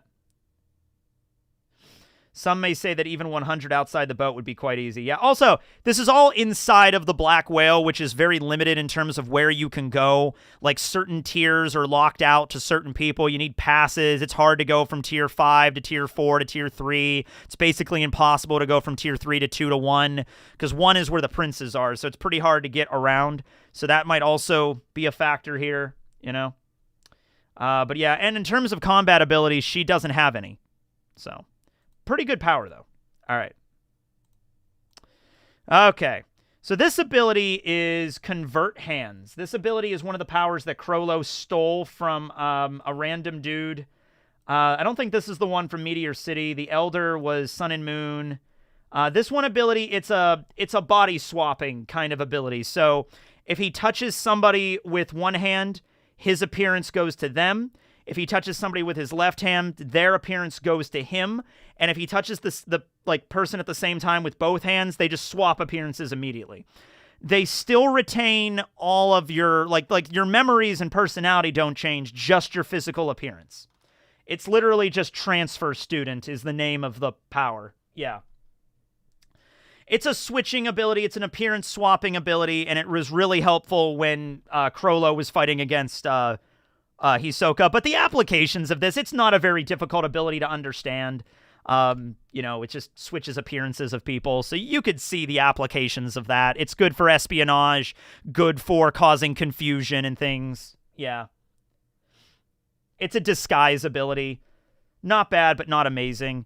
It was integral to defeat Hisoka, but just on its own, I'm just going to say it's a C-rank disguise ability. That's all it is.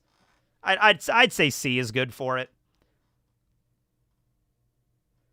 Mr. 2, except more a little complicated. Yeah, it's not as good as Mr. 2's because it doesn't give you the save feature.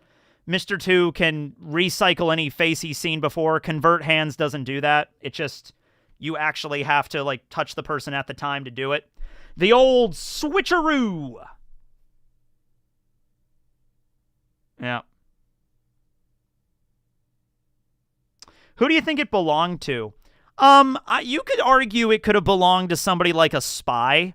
Some kind of espionage agent would have used this ability very effectively. Some James Bond type, It's been a very useful ability to have. Or a con artist. This ability would be great for a con artist. Or somebody that wants to commit identity theft. That would be perfect, Because you're literally committing identity theft.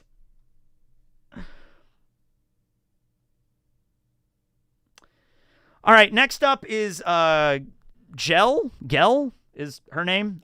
She's the snake of the Zodiacs. She could summon a snake. Her arms can turn into snakes. That we at least know that much. I think she just makes snakes. Now, snakes are known to be rather venomous, so probably venomous snakes. Yeah. Yeah.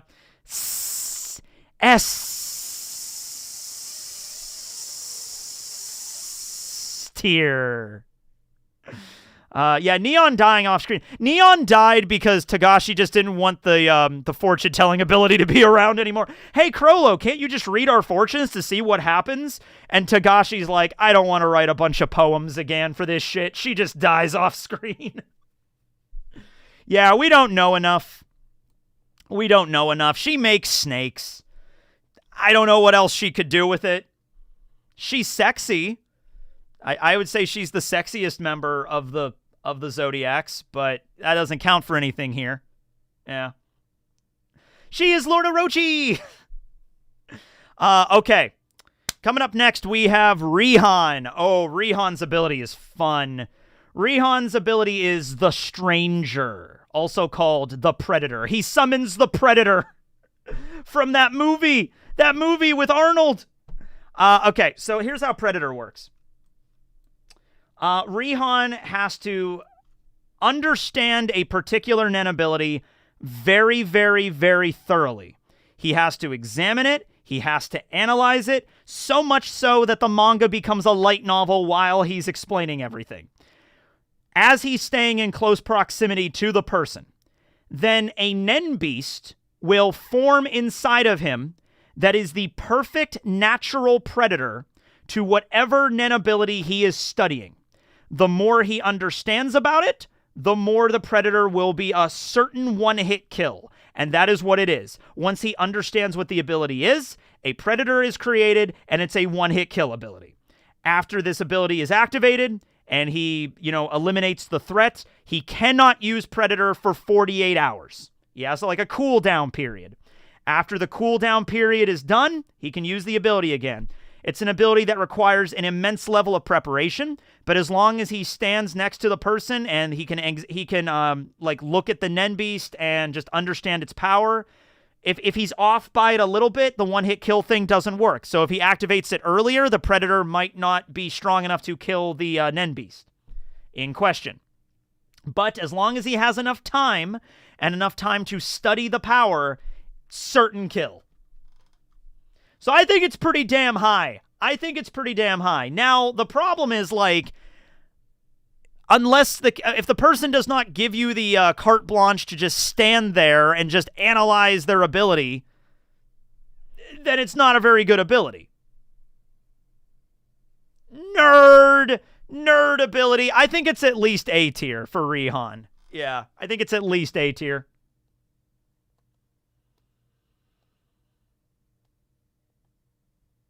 What if the Predator dies or fails? If it dies, if it doesn't work, he can never use that ability on that person ever again.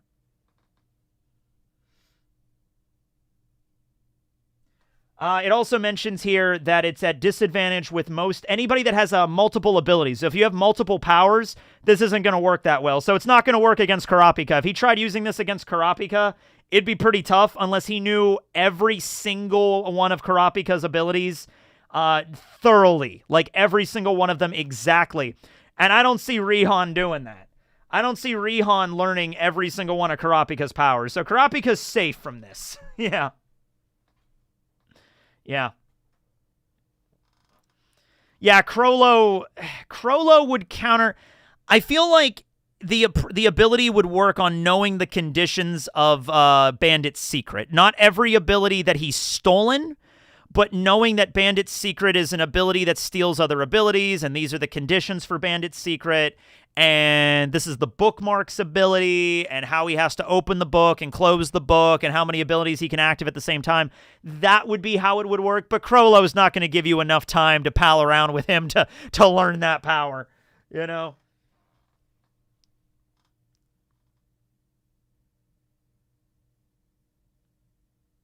I would put it at S rank.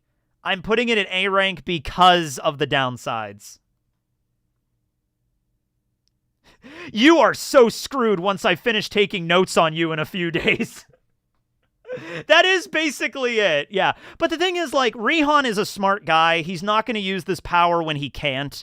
He knows when to pick and choose his battles. You know, there's certain abilities this just isn't going to work on, but there's other abilities that this is a certain hit kill no matter what. Yeah. Hisoka would explain Bungee Gum very thoroughly. Yeah, I mean, like, that is an interesting question. Like on abilities that are very basic, like Hisoka's is super simple. It's just the properties of rubber and gum. That's literally it. Like, so if Rihan just, like, is that it? Is that all he does? Okay. Predator.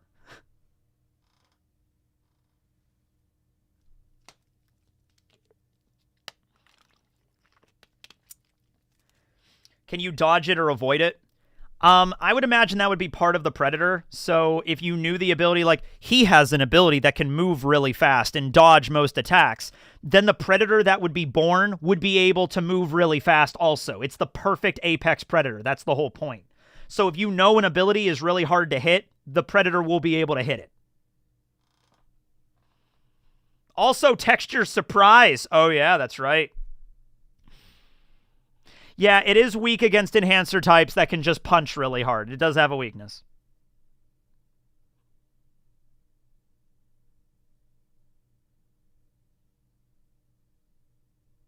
He just brings up Kurapika's Wikipedia page. They do have Wikipedia in Hunter x Hunter. That is actually confirmed that they have Wikipedia in Hunter x Hunter.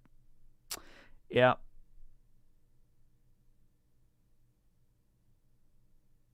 It's the ability made to counter strong abilities. Yeah.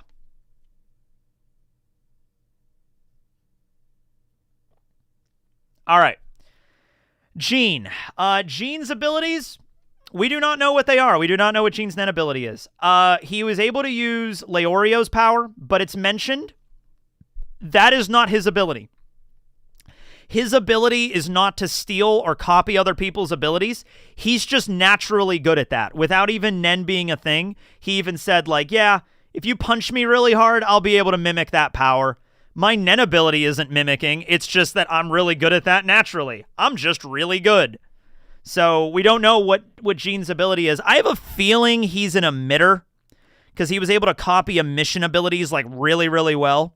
But Gene is so freaking strong that he might just be able to use all NEN types really well. He doesn't have a power like Emperor Time or anything. He's just trained really well, and he's able to use all forms of NEN really expertly. He's just built differently. Yes. He just recreated Leorio's ability and then improved it on the spot. Yeah, and that is not his power. So we just don't know enough, but it's broken.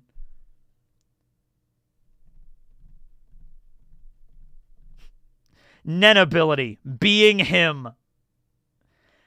Gene has to be a specialist. Gene is an enhancer. Like right here, we're disagreeing on the type, so I don't think it was, I'm pretty sure it was never stated. He uses an emission ability, and he's really good at it, but that's all we know.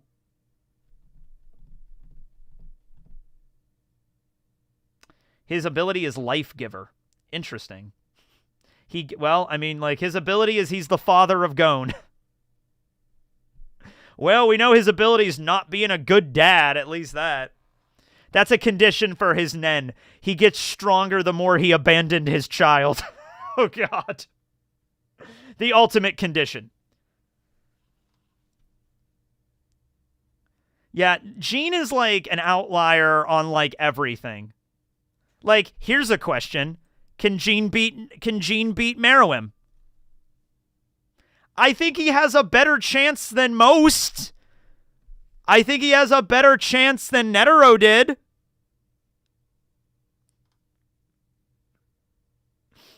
NEN ability. Yes. I think he can. Because remember, Netero also said, like, I am no longer in the top, like, strongest NEN users in the world because of my age. So you know Gene definitely is.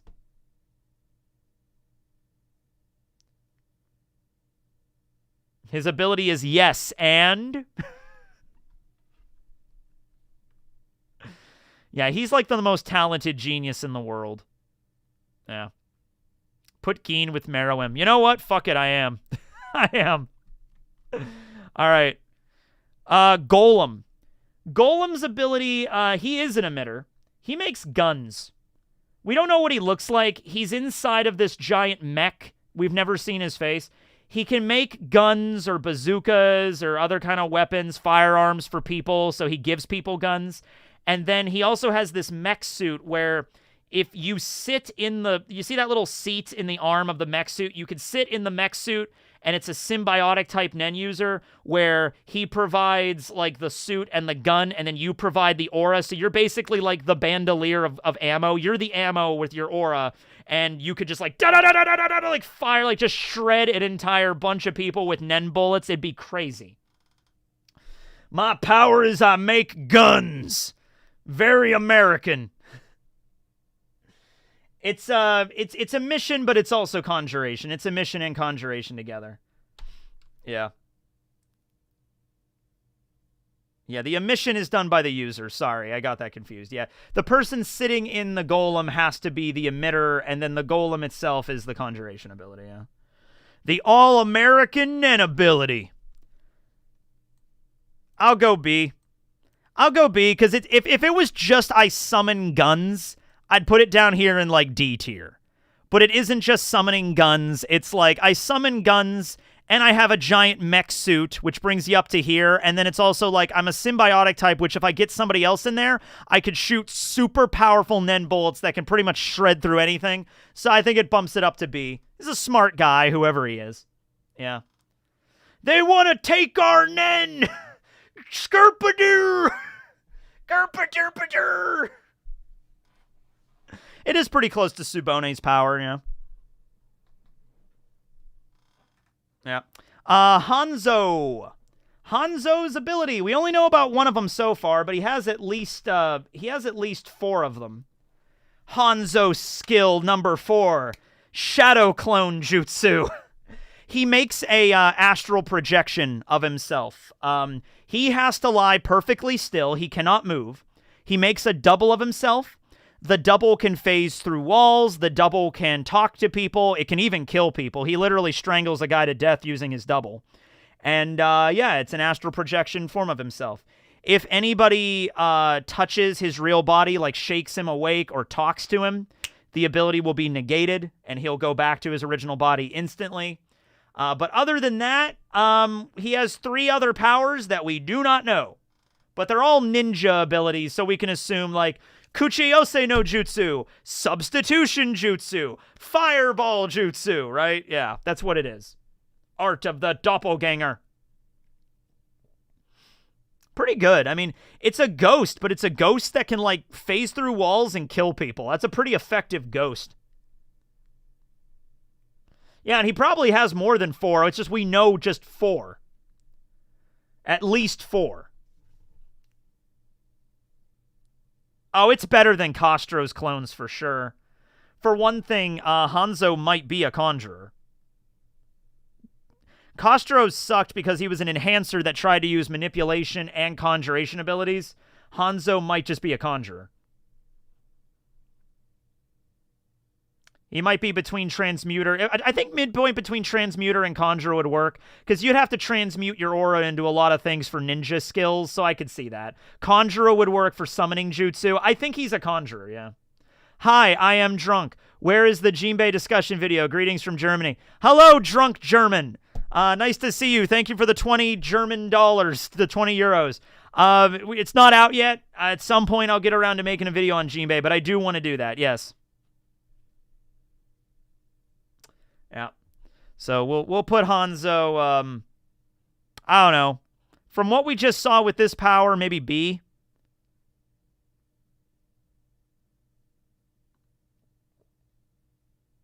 Astral projection is a 9th level spell in D&D. Yeah, you're right, it is. It's either A or B. Go with B. I'm going to go with B just because we don't know a lot else about it. But just from that one power we saw, pretty damn good. Yeah. Yeah, he doesn't need manipulation because he's not controlling it. He literally goes unconscious in his main body, and he's devoting all of his power to control that thing. So I don't think it's manipulation. Or if there is manipulation, it's just a touch. Yeah. All right, next up is, I do not know how to pronounce this guy's name. It's Hinrigh. So I always say, like, Henry. I don't know how to pronounce it.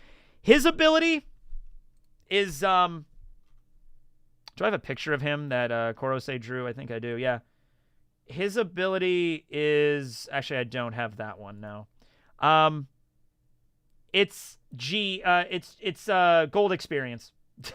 It's Gold Experience from JoJo Part 5 Golden Wind. Biohazard. Sun in the palm of your hand. He can turn any object into a living thing. The living thing will still have the traits of the object, and then he could turn it back into whenever he wants. It runs out on its own depending on the size of it. I think he said the size of like an oyster will last about 2 hours. Yeah, Henry. I'm just going to call him Henry. It's pronounced like Henry. All right, Henry. His name's Henry. Great. Thank you.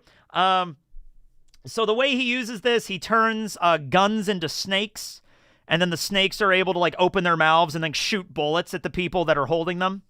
Then he uses it on handcuffs to turn handcuffs into pigeons. The pigeons fly by you, and then they turn into handcuffs, and they grab you. Then he uses it on a video camera to turn the video camera into a cat, and the cat can, like, open its eyes and, like, record things around it. And then he could turn it back into the camera and look at the SD card and everything. Then he turns a oyster into a tracking device into an oyster. He eats the oyster, so it can't be detected during a cavity search because it's just food. And then it still transmits everything to the receiver. Yep. So that's his ability. Cat camera. He can make a cat camera. Come on. NEN ability. Animal Planet. Am I stupid? How is this not transmutation? Yeah, I think it should be transmutation too, not conjuration, but, it's Togashi, so what are you going to do? Very super useful A tier. I'm going to put it above Marina. Very super. A or S? I don't know. I feel like S is maybe a little bit too powerful. I think A tier for certain. Good old Henry. Yeah, so yeah, we just know snakes, pigeons, oysters, and cats. So they're all relatively small animals. I don't think he could make like a buffalo or something, but maybe he could. He mentions that it stays in the animal form as long as his NEN runs out, and he mentions for the oyster it's like 2 hours. So maybe he could make a buffalo, but it would run out in like 2 minutes or something like that. Yeah.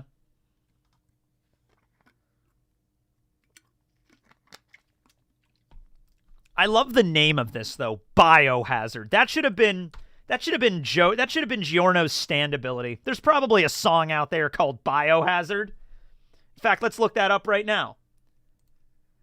I'm just going to type in song Biohazard. See what happens. That's probably the name of a band for sure. Here's a song named Biohazard. I'll play like 2 seconds of it. There you go. That's Biohazard. I don't even know if you heard that. That's it. There it is. One more line and we have to pay for the song.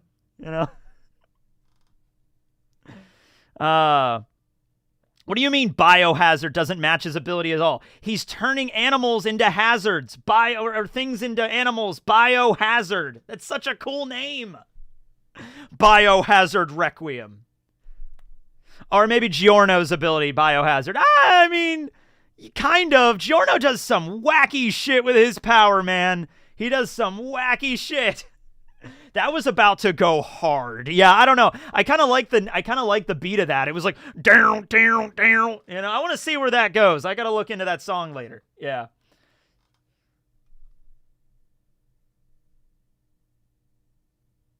Yeah, but transmutation and I guess transmutation and conjuration are right next to each other. If he was a transmuter and just a little bit of conjuration, I think that would make more sense. Yeah. Biological hazards. Okie dokie. So that's Henry. We have Kanzai next. He's the tiger. We don't know anything about his power. He wears baseball. He wears like a baseball uniform, so maybe he summons a tiger baseball. Tiger Baseball. That's his name. That's his ability. Kanzai is also mentioned to not be the brightest out of the Zodiacs. He's not dumb, but he's the quickest to anger out of all of them. Yeah. So, that's Kanzai. Tony the Tiger. He summons Tony the Tiger. They're great. It's the ultimate NEN ability. It doesn't go away until you eat your Frosted Flakes. But I don't like Frosted Flakes. Then you're dead. He summons Tony the Tiger from that Meat Canyon cartoon. All right. So, yeah, that's just Kanzai. There's not much more to say about him. All right, then we have Kurapika. So, specifically, we're talking about Kurapika's ability that he uses in the Dark Continent arc, Stealing Chain. He reveals it here. So, this is an ability that steals other NEN, but it has crazy amounts of drawbacks to this. So it makes a syringe, stabs the person, sucks out their aura, turns them into a state of Zetsu. Then when he activates Emperor Time, he summons the Stealth Dolphin, and he can load this ability either into himself or another person to use it. They get one use, and then after that, the ability returns to the user. But the ability, while it's loaded up in Stealth Dolphin, Emperor Time has to stay active. And for every second that it's active, an hour goes off of Kurapika's lifespan. All right, so 1 second equals an hour. And that adds up really fast. Normally, Kurapika would not need to stay in Emperor Time very long to beat an enemy. He beats Uvogin in like 15 minutes. But this causes a problem because if he loads up an ability and there's no one to give it to, or if he has to keep the ability active while somebody else has the ability, it also has to stay active. So this could kill him if he keeps it active long enough, and he learns about that pretty quickly while he's on the whale. Kurapika is a he? Yeah, Kurapika's a guy. Kurapika is a guy. So he gives the ability to Oito, the queen, and she has the ability for like a few hours, and then Kurapika passes out for 3 hours. Has the ability for 3 hours, passes out, wakes up 9 hours later, and Kurapika's like, holy shit, Emperor Time's been running for 12 hours. That's like years. That's like 2 or 3 years off my life. Oh shit, I left the stove running. So there is a time span, like a lifespan decrease, but there's also a physical toll. Keeping Emperor Time active for 3 hours, Kurapika's heart started to like beat really fucking fast, and then he started to like get piercing pain in his head, and then he passed out. So there's a physical toll and there's a lifespan. So there's like a bunch of reasons why this ability is dangerous. But it is powerful. And then he has all of his other abilities too. Yeah. So as a copy ability, like, Crollo's is better because Crollo's doesn't, like, reduce his lifespan. Even Shikaku's Cold Sept, I think, is better than that one. So for just the Stealth Dolphin specifically, we're not doing any of his other abilities. Those were ranked in the last one. I'm just doing Stealth Dolphin here because it's really, really integral to the Dark Continent arc here. Yeah. But maybe A tier. I'll go A tier. I think that's fair. B tier is maybe a little bit too low. I'll go A tier on this one. Yeah, because there's a lot of downsides. We put him in hacks the first time. I'm moving him down to here for that ability because there's... Whoa. Yeah, 9 hours is like over 5 years. It's 12 hours, though, total. He kept it active at one point. Oh. He should automatically be in hacks. He is in hacks in the other tier list. We're just ranking him here in this one ability. That's it. Yeah. It's a very dangerous power. All of his other powers are pretty broken. The healing chain is broken. The stabbing a NEN dagger into somebody's heart and killing them is pretty broken. The dousing chain is broken. He just can sense lies. You know, and the fact that he has all of these abilities at once are pretty crazy. Even if you take away the theft ability, it's still pretty hacks. Still pretty OP. Yeah. Okay. Next ability is Kernton. He can turn into a car. He turns into a car or a boat. It can carry up to 5 people. The people have to use their NEN to power it. It's just like Subone's Rider's High, except he can only turn into a car and a boat. That's it. It reminds me of that episode of Rick and Morty where Morty turns into a car. You got to turn into a car, Morty. You got to turn into a car. He turns into a car. He's a worse Subone. Yes, he's a worse Subone. We don't even get to see it because he dies before he could use it, but that's the power. Yeah. What did we rank Subone last time? I can't remember. I think we ranked her like A or B. I'm going to put him in C. It lets you travel, and geography is everything. Come on, guys. It lets you turn into a car. He turns into a boat one time, too. Yeah, so it's like, so he just had this ability. Cool. This one is trash. I mean, okay, you know what? You could just buy a car, but it helps in situations where you need to escape quickly. Okay, D tier. Oh, that's right. Subone's did have guns. Subone had gun cannons, I think. You know what? Yeah, I'll put that in D rank. It's just an ordinary-ass car. Yeah. I'm broke. I can't afford a car. I'll just make a NEN ability where I turn into a car. You always have to give rides to your friends. Hey, Kurt, can you turn into a car? We want to go to the mall. Oh, come on, guys. I'm busy. Yeah, but you can turn into a car. Come on, let's go. All right, I guess. You turn into Herbie. Herbie. Greetings from Phoenix. Thanks for making workday go by. Great stream, man. Thank you, man. Appreciate that. $5. Thank you. From Phoenix, Arizona.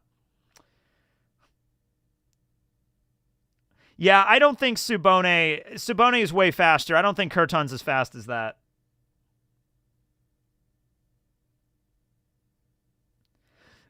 It has a NEN drawback because you need other people to run the car.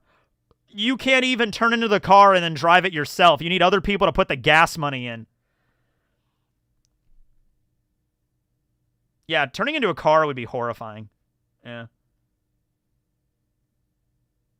Yeah, Subone uses the rider's NEN, but Subone's is way more multifaceted than this.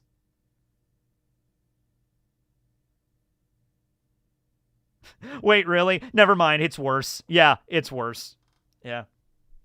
It doesn't even have gas in it.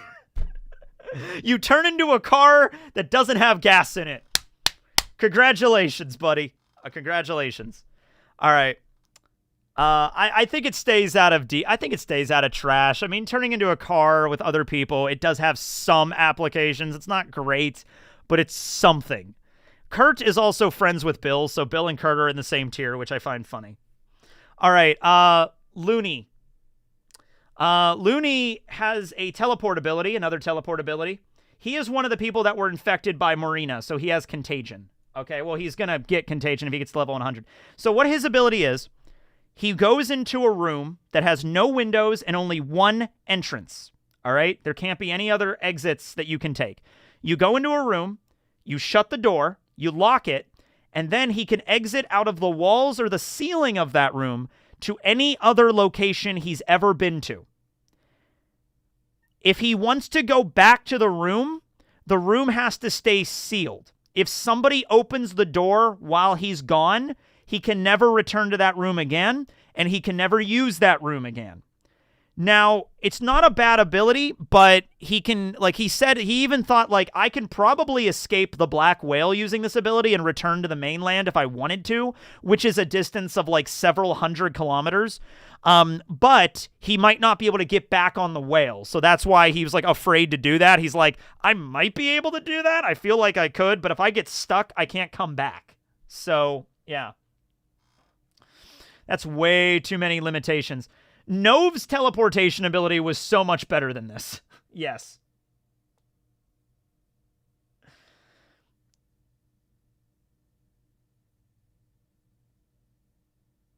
Can Looney go home? He might have, like, if I was Looney, I would have an apartment or a house that's, like, in the middle of nowhere. And I would have a room in that house that's permanently, like, sealed shut. Like, it's impossible for you to open the door from the outside. And then he could teleport back in that room, and then he has, like 10 locks he has to unlock in order to get out of it to make damn sure you could always go back to that room. You just have to make sure the room is always sealed. But other than that, I mean, it's not a bad ability. It's a one-way ticket. Yes, C tier. And he also immediately gets killed. You can see that image is when Nobunaga just stabs him with the fucking sword. He pops out of his portal like, hey, guys, how you doing?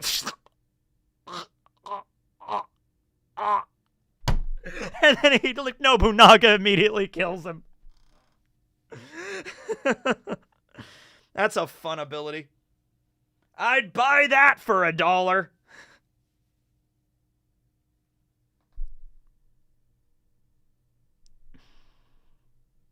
Nobunaga doesn't even listen to a goddamn word he says. That is true. That is true.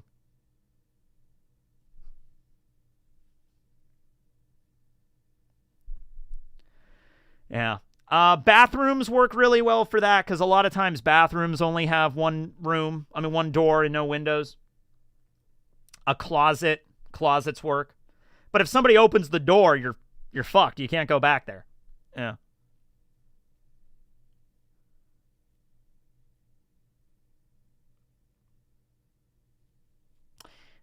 I haven't read enough of JJK, but from what I have read, which is like the first 3 volumes, I would say I like NEN more than the power system in JJK. It's not bad. But I think NEN is more multifaceted, and it's like way more I mean also Hunter x Hunter's been around for longer, so there's way more like back explanation on how it works and everything. But NEN is my favorite power system in all of manga. All of fiction, really. The drunk German guy. What's your favorite football team? Love your videos. I mean, you're German, so you're probably thinking like maybe football, like soccer here. I don't know any soccer teams or football teams. My favorite American football team is probably the Pittsburgh Steelers because that's where I live. But I'm not really way into sports.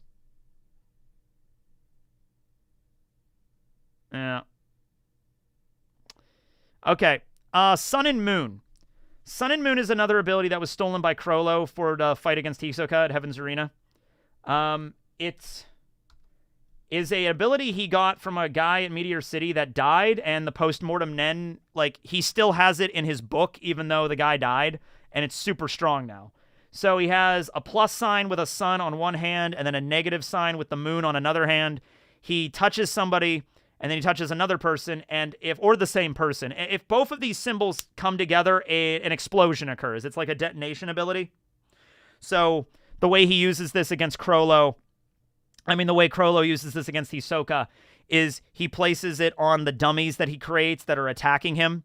So, like, let's say one has the plus symbol on a hand and the negative symbol's on his back, and then the dummy approaches Hisoka, like, rushes him, and then it touches the back at the same time, and then it blows up, and they're basically making bombers to attack Hisoka. So, it stays with them no matter what, even if the body... This is how powerful it is. Hisoka severs the head of one of the dolls at one point. The body of the doll blows up and the head blows up too. So even if it's no longer connected to the body, if it's still part of the body, it still blows up. So it's a pretty damn strong Nen power. Yeah. Sun and Moon slaps! It's the ability of the Elder of Meteor City, right? Yes. Yes, it is. Yeah, he basically uses this ability to send, like, people that unalive themselves to locations. Yeah. I think C's good. Very strong ability, but unless... See, Crollo was able to make it work because he had all these other abilities to use it with. Just by itself, you have to have people that are willing to blow up. And that's kind of hard to find, I would imagine. Yeah. Also, that's another cult leader for you. Damn it! We're up to like 6 already. All right.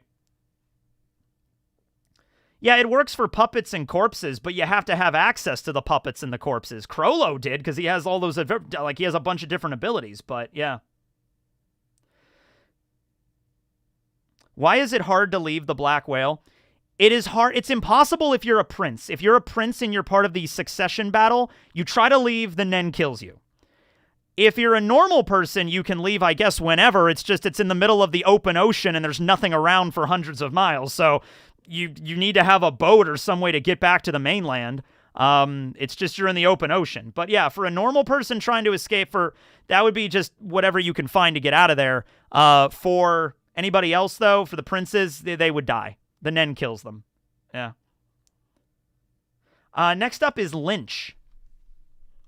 She is a member of the Jiu family under Henry. And her power is pretty unique. Her power is body and soul. Body and soul. She asks you a question, and then she punches the shit out of you. And then every time she punches you, the answer appears. So, like, for example, if you ask somebody, like, where do you keep the cookies? Bam! She punches you in the face. Then, like, a disembodied voice will just appear and will just be like, the cookies are kept in the left cupboard. And then if she continues to punch you, it'll elaborate on the answer. So she asks, like, a complicated question, like, who are you working for and what do you want? Bam, bam, bam! I'm working for... the Cookie Monster. He wants all of the cookies. He'll stop at nothing until all of the cookies are taken. So it's an interrogation ability is what it is. Yeah, I think we're at 7 cult leaders right now. Yeah, I mean, a lot of cult leaders, yeah. Nen ability, make them talk. Yeah, it makes them talk. Yeah. So for interrogation purposes only. And she has to physically punch you too. Yeah. Only the 2 of them can hear it, so nobody else can hear it either. Punch first, ask questions later. Punch now, ask questions now. Yeah. Perfect Nen ability for cops. Or mafia. She's a mafia lady.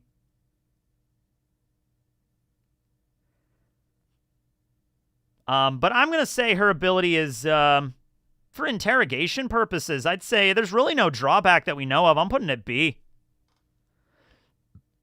Actually, a decent number of people are saying, hey, you know what? Yeah, you know what? For what it is, it doesn't have any major downsides. I guess you got to get close to the person to actually interrogate them, but you'd be doing that anyway, you know? And you get any information, even if it's like they don't have to, and it's truthful information too. They can't lie to you. So you know 100% this is true.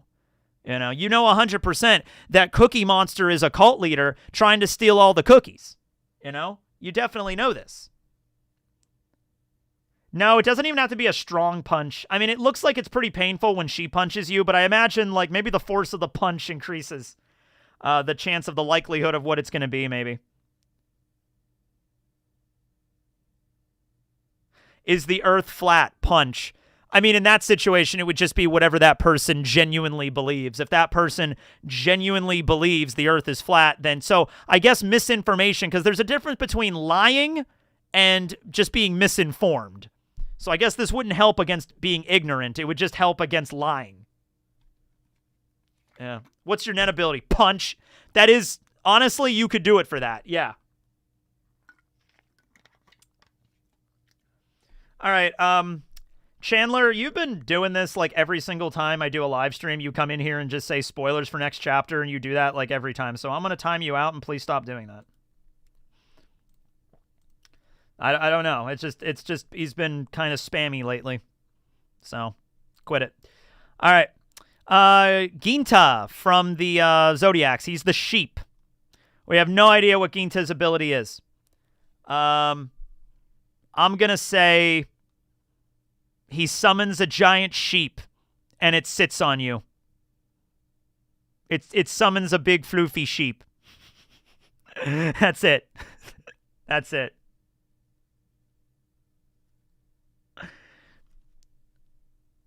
He got a 90 on Hisoka's test. Yeah, he's one of the stronger Zodiacs on Hisoka, giving him a rank. Izumi, I think, got... Illumi, not Izumi. Illumi got a 95. I think Crollo's 100. And Hisoka gave Ginta 90s. That's pretty damn high. Yeah. Maybe impact nullification with wool. Maybe wool appears on you, and whatever the wool appears on you, it like drains your NEN powers or something like that. Like, that would be cool. Yeah, Illumi got a 95. Yeah. All right. Next up, we have who is Misha. Misha is the zombie girl from the GU. So Misha is dead. She's like literally dead. She used to be a member of the Mafia family. She died. And then her NEN ability is Zombie Girl. She came back from the dead, and she still works for the family. And it's a post-mortem ability that allows her to take possession of people and dispose of corpses. It's a corpse disposal ability that works after death. Yeah. So when one of the members of the family kills somebody, which as a member of the Mafia family, you're going to do that pretty often, you make a corpse. It's like, oh man, we got to call the cleaner. Creepy zombie girl shows up out of nowhere, takes the corpse, disposes of it, and then disappears. Yeah, I totally forgot about this. I forgot about her too. I actually just had to add her this morning. I completely forgot the zombie girl existed. Yeah. Till death do us part, I refuse. She's not alive. She's dead. It's like her ghost is continuing on her NEN ability. C tier. It's all right. I mean, it works as a disposal ability. It's pretty convenient, but the user is dead now. Yeah. Her ability, disposal. Yes. She's literally a trash lady. She's a trash lady. She's in trash. She's a garbage worker. That's all she is, basically. She removes corpses. She's a cleaner. Yeah. D tier, you're a permanent employee. Maybe she should be trashed. I don't know. No, it's something. Yeah. Ghost Garbage Day. Yeah, it just disposes of dead bodies. That's all it does. It's not like, it's nothing like really crazy broken or anything. Okay. Misailstrom. So he's a member of the Zodiacs. We know his ability actually pretty well. He has cross game. So he has all these different cards like on a sport, like yellow card, green card, red card, right? Kind of stuff like that. And it stops people from attacking him. Like if he pulls out the yellow card, like this is your warning, and then they like stop and freeze, and then and he's a crime hunter, so it like sends them to court. So it's like they sends them into a courtroom, like this little dimension where they can't move and they can be judged by Misaelstrom according to their like transgressions or whatever. Cross game is pretty cool. B tier. I like B tier. A or B? Yeah, it's no limits on the stun ability. You just have to pull out the warning card. Yeah, maybe A. A is pretty good. It is a pretty powerful ability. Low A, high B. Yeah, that's good. I'm all right with that. Law magic is awesome. I do like law magic. I like magic that involves, like, you know, throw the book at him. You are now in the 12 jury. No! He's a law cow. Yes. Yes. I'll move him up a little bit. I'll move him up above Karapika's Stealth Dolphin and keep him below Rihan.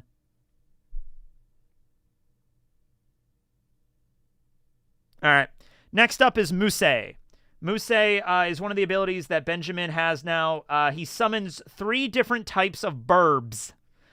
He can't summon all at the same time. He can only summon one at once. One of the birds, the one on his shoulder, is able to see and hear through walls like X-ray vision.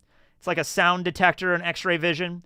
The second bird attaches to somebody, and, you know, that person knows exactly what's going on when that person is there. It's like a drone that attaches it to that other person, so you see what they're doing at all times.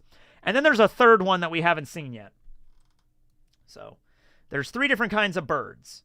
Yeah, so, you know, Benjamin has them now. Benjamin attached the observation bird to Camilla, and so now Camilla has that attached to her, so he can see whatever's going on with her. Yeah. Pretty cool, though. Pretty cool, like, observation or reconnaissance ability. I really like this, actually. I'm a little biased toward Musei's power. Yeah. Reminds me of Damnatio's scale magic. You're thinking of, my Misaelstrom's cross game. Yeah, I could see that. I could see that. I love recon abilities. Yeah, recon abilities are really fun. I want to put him in high B. High B ability. X-ray vision, watch others, and apparently a third reconnaissance power that's even unknown. Yeah, I will probably see Benjamin use it.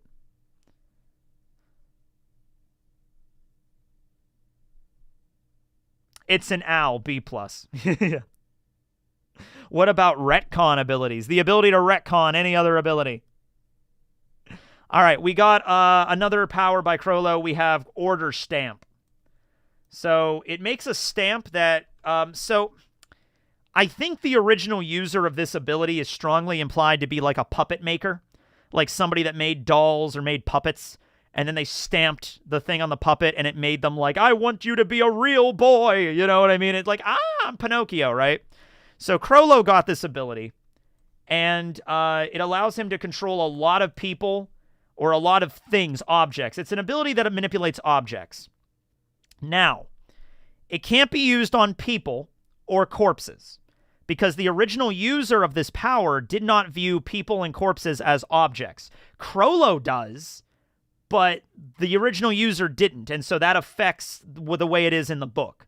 So Crollo, what he had to do to get around this was he had to copy a corpse with Cortopi's NEN ability, and then the copy of the corpse could be order stamped. All right? So that's very important.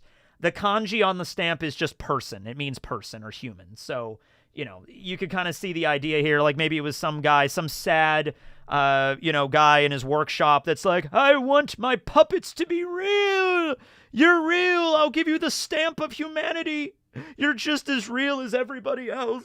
And then Crollo kills him, or I guess doesn't kill him, but takes his power. Yeah. Would Brook of the End of the S tier NEN ability? Would Book of the End be an S tier NEN ability? Yeah. I mean, it's pretty powerful. I mean, you could look at a lot of the full brings as NEN powers for sure. Probably put it like A or A. I would put it at A. Pinocchio. Yeah, it's kind of Pinocchio. Am I a real boy? Yeah. So, I think the original purpose of this was not to be used violently. Like, you're not supposed to use it to make puppets to, like, kill people, but that's what Crollo used it for. But it can bring, like, inanimate objects to life. That's pretty cool. B? I say B. Klook. Klook's NEN ability, we know a little bit about it. She can summon burbs, and the birds can take messages all over the world. She's a manipulator. She controls birds with her NEN. She sent messages to every single member of the Hunter Association all over the world. She can send these birds with this message. So she's basically like a phone. She's a phone, basically. Is he mispronouncing Cluck? No, her name is Klook. It's pronounced Klook. It's not Cluck. It's Klook. The name is a playoff of Cluck, but it's Klook. Yeah. Super long-range manipulator ability. Yes, I think it deserves to be at least, maybe next to Ms. Eilstrom. Super long-range manipulator power. NEN ability, Verizon.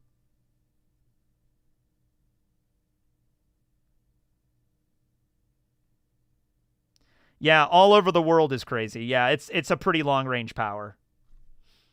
And there's hundreds of hunters in the world, and she sends out messages to every single... She made a bird for every single hunter all over the world, and it didn't seem to be that big of a deal for her. She's like, yeah, okay, I'll get on that right away.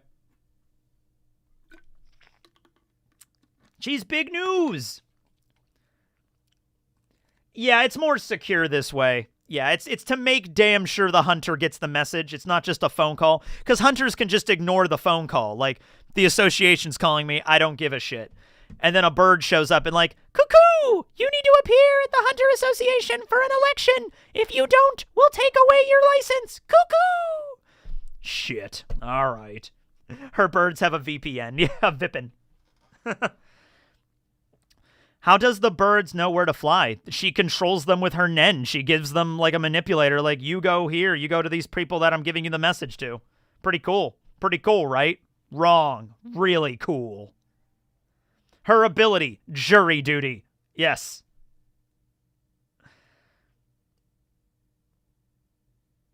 Okay. Padil. Padil's is kind of dumb, but I kind of like it. He summons weapons. He turns his arms and body into weapons. They could be any kind of weapon. He used to be a demolition worker, so he could summon like a lot of construction equipment. Like you can see here, he turns his arm into a drill. You know, he could turn his arm into a jackhammer or an axe. He just turns his arms and legs and body into weapons. That's what he does. Fistful of weapons. I'm coming to get ya. Yeah, it's kind of a... I don't think he could turn into a missile and blow up like Baby 5 did and reform. I don't think it's as good as Baby 5's Buki Buki no Mi. I think it's a weaker form of Baby 5's. Yeah, because I don't think he could turn into... I don't know if he could turn into a gun. Because all the stuff we see him turn into is like construction equipment and like knives and chainsaws and shit. Though that might just be because he's sadistic and wants to murder people really horribly, you know? I actually have a Karose drew this scene. So go check out their DeviantArt. So you see what happened? He got trapped by the handcuffs. And then he turned his arm into a drill to get out of the handcuffs. That's actually pretty clever. But, yeah. Generator Rex. I never watched enough of Generator Rex. I couldn't tell you what that ability is, if it's close to that. Can Generator Rex make a drill on his hand? I don't think so. I mean, he probably can. I don't know. Low C or D? C... I'm going to say it's okay. Is it better or worse than turning into a car with no gas? You could turn into a car with no gas, or you could turn your arms into a bunch of different, like, construction equipment. Yes, he can. Yeah, okay. It's lethal. It's better. It's better than turning into a car. Yeah, okay. He could definitely turn his body into a chainsaw or a circular saw or a multi-tool. He could do a bunch of shit, yeah. He could do basic stuff like hammers, axes, knives. He could like turn his hands into knives like Freddy Krueger, probably. He could do that kind of shit. Not the most powerful NEN ability, but it's functional. It functionally works as a murder weapon. If you're trying to kill people, I think it works pretty good. Minor versatility. I'd say so, yeah. He could... Oh, dude. Okay. That would be convenient as shit to have, though. Anytime it's like, oh, man, this door is squeaky. I just want to have a like, if I just had a... I was at a restaurant a few weeks ago, and the table I was on was, like, wobbling, and I looked under it, and it was, like, just a bunch of loose screws. Like, if I just had a screwdriver, I could fix the fucking table, like, immediately. That'd be so cool if I could just, like, Phillips head screwdriver!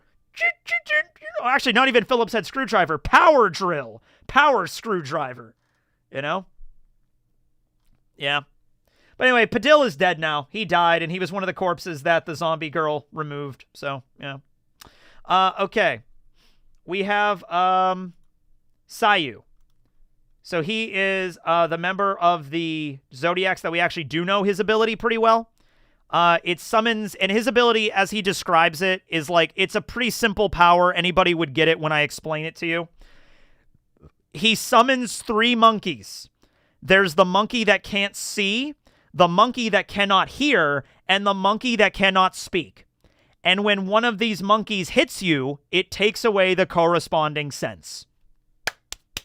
Kind of a basic ability. Any moron could kind of get it. You're fighting Sayu, you get hit with a monkey, you can't see anymore, or you can't hear, or you can't talk. That's going to disorient you, and then he hits you over the head with the fucking extending staff from Journey to the West. The Son Wukong staff thing. Yeah. See no evil, hear no evil, speak no evil. That's the idea. Yeah, that's the idea. Nope, he did not lie with his ability. Karapika specifically mentioned that he lied about who he worked for, but when he was explaining his ability, that was 100% accurate. Yeah, if you get hit from all 3, you lose all your senses. And he summons monkeys. A monkey. Yeah, and he's also a Zodiac, and he sparred with Netero, so he's pretty good at combat, too.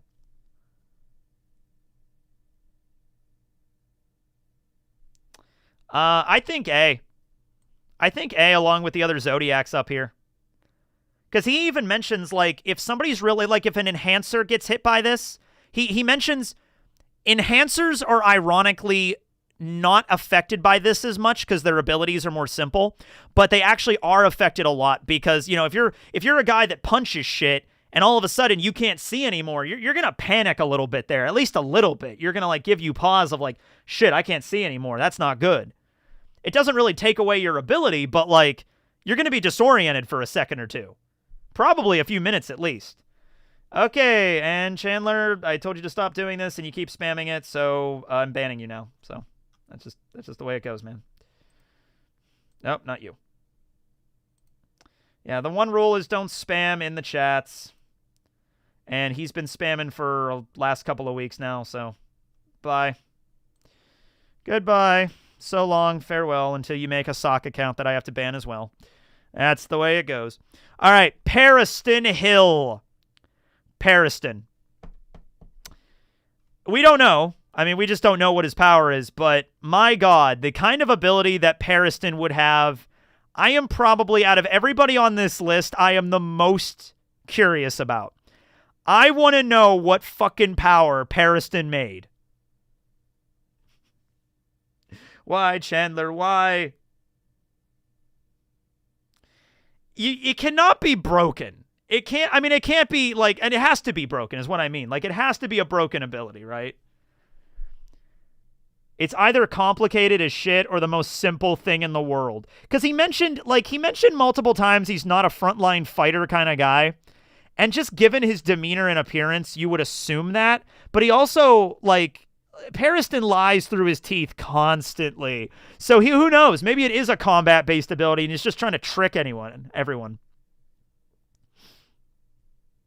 His ability is being handsome. Probably whatever ability Paris Hilton has. Yeah, I love how his name is Pariston Hill. I love it. He's got S-tier charisma. That is true. The ultimate shield. He deflects criticism.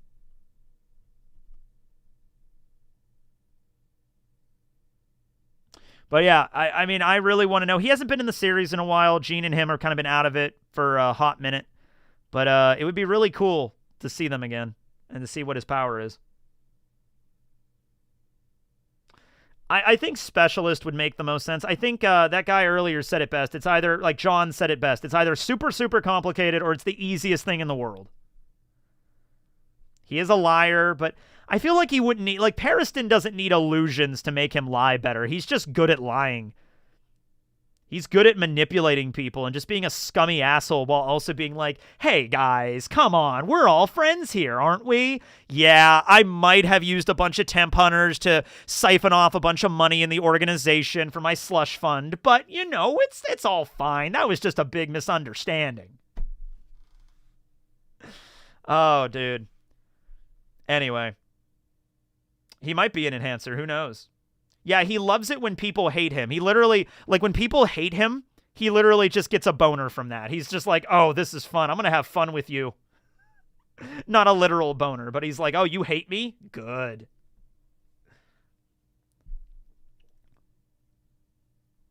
All right.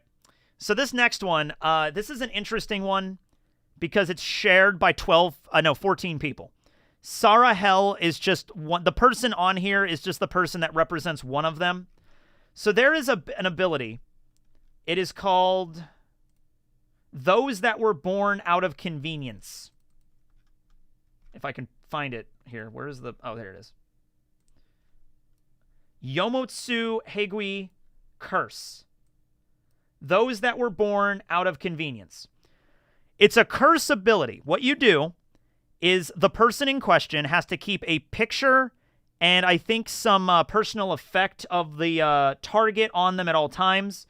They think about the person constantly, and then when the time comes, they off themselves, they unalive themselves, and then the target also dies. So in Prince Camilla's entourage, she has a bunch of her guards that all have this NEN ability for every single prince. So for all 14 princes, there is a guard that is literally going to sacrifice their lives for Prince Camilla to kill this other prince with this curse. You have to die while you're in the process, and you have to, like, really focus your hatred on this person. Like, you know, Prince Benjamin, even though I never met you, I hate you, you son of a bitch, you know? Now, this would be very difficult for people that are trying to kill princes that are, like, they've never met. Like, one of them is assigned to kill the baby, to kill Wobble. So, like, how could you possibly have a level of animosity? Like, this baby needs to, I'm going to kill them for the sake of Camilla. You know what I mean? Like, that would be very difficult, but it's a very specific NEN ability that 12 people share. Yeah. Another cult leader. That's 8. We're up to 8. How many cult leaders are in this stream? Okay, are any of you guys... Wait, okay. Got to be straight with me, guys, now. Is anybody in this chat a cult leader? Yeah, she can't be arrested for the deaths because it's NEN curses. That's the whole point. Yeah. But no, Camilla really wants the other princes dead. Like, she wants them dead, like, bad. So she's going to make damn sure to make this happen. No.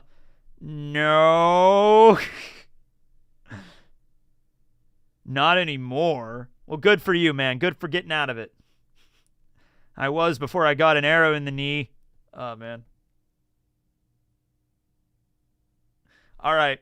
But anyway, what do we think about this one? I mean, it's convenient for Camilla, but she's not the user of the ability. The users of the ability need to die in order to make the ability to happen, to kill someone they probably don't even really know. It seems kind of like wasteful. I've been known to dabble. I'm something of a cult leader myself. It's pretty good for Camilla, but for the other people it isn't. Maybe D then. Yeah, I think I'll put it in D. There's too much resources, and you have to die in the process. That kind of blows. It's not like, you know, you can do this. If it was you kill the target without you yourself dying, maybe it would be a little higher up. But you literally, it's just a life for a life kind of thing. That's all it is. Yeah.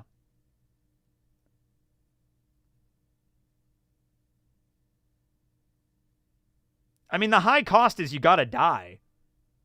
But they want to do it. I don't know. I don't know if every single one of them wants to do it. Then again, I guess maybe, well, not everyone, like the ability hasn't been activated yet. None of the prints have actually died to this ability yet. So maybe we don't know. Maybe some of them do have second thoughts.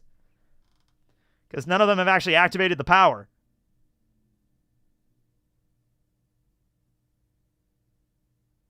Yeah, you got to be close to them, I think, to use it. Yeah.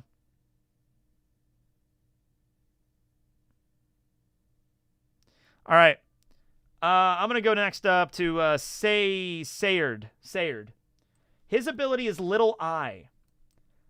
He shoots a NEN ball. He's an emitter. He shoots a little NEN ball at a small insect. I think he said it can be as large as a hamster. So small animals work for this too, like mice and stuff. He shoots a NEN ball at it.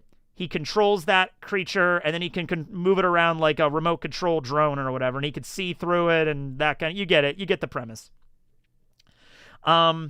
He mentions that I can use this ability on like mosquitoes and flies, and they're great because they can fly around in rooms, but they have a lot of natural predators. Like you can use your NEN ability on a mosquito, and it's buzzing around, but then it immediately gets swatted or gets eaten by a bird or a bat or something, and then the ability deactivates immediately. So you got to be kind of careful on what you're going to do with it, you know, on what you're going to target. Yeah.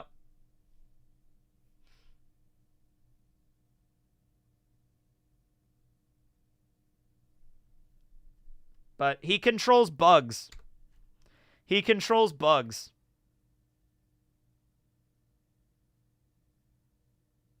Dragonflies would be good to use. You'd have to pick a bug that doesn't have a lot of natural predators. So maybe, well, that's the thing. It's like an evolutionary arms race out there. Even a lot of wasps that have really potent venom, there are still birds out there that have evolved to eat them. So I would suggest like a wasp, like the executioner wasp, but I'm pretty sure there's birds out there that eat the executioner wasp. Yeah. High B, strong but not broken. Good, it's a reconnaissance. I'll put it right behind Muse. Is he the guy that landed the bug on the pen for Karapika? No, that was Bill, who was pretending to use the ability that was actually being used by Oito because it was stolen from Sayard. That was by Karapika. So Sayard had the ability, Karapika stole it, gave it to Oito. Oito used it. Bill was pretending to use it to fool everybody that it was his. Okay, everybody on the same page? Welcome to Hunter x Hunter. Okay, everybody on the same... Does JJK have moments like that?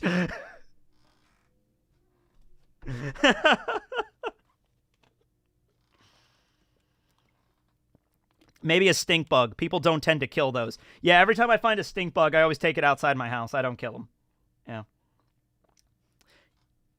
Yes, JJK does that too much, actually. Oh, okay. All right. There we go.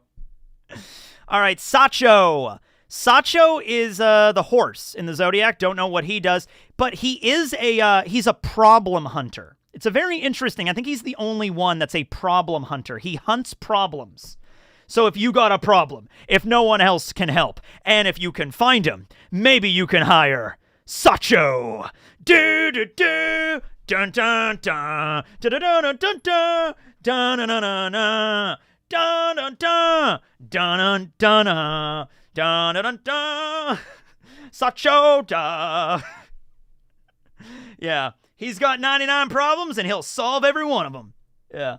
But, yeah, he's a problem hunter, so maybe his ability has to deal with solving problems, I would assume. He's a double-star hunter, too, so he's got people working under him that are single-star hunters, yeah. I just got the A-Team theme song stuck in my head. I want to listen to the A-Team theme song so bad, but it's copyrighted. In 1972, a man decided he wanted to solve problems. He immediately became a member of the Zodiacs in the Hunter Association. And they call him Sacho. All right. Pretty cool. Pretty cool power. Maybe an ability that eases stress. All right, so this next one is confusing because we don't actually know what the user looks like. The ability is called Silent Majority. Silent Majority is an ability that, you know how all those people get killed in Prince Worble's, like room? They get, like, bitten by snakes and all dried out, and they have, like, holes on their bodies? Yeah, that's this thing that's killing them. We have no idea who's controlling this thing, though. It's still a mystery. So, it creates this marionette doll-looking thing with a zipper for a face. Only one person can see it. Same thing with the Prince Momose's ability. Like, even if you can see NEN, you can't see this thing unless you are the target. Okay? And then it summons snakes and it bites you and drains you and kills you in like 10 seconds. That's it. It's an assassination ability. Yeah. Snakes come out, they bite you, they kill you.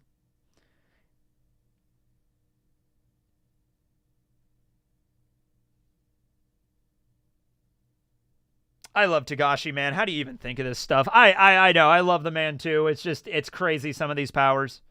Can you even dodge it? You can kill the snakes, because one dude killed one with a gun. They're conjured snakes. You can kill them with regular bullets, but they work really fast.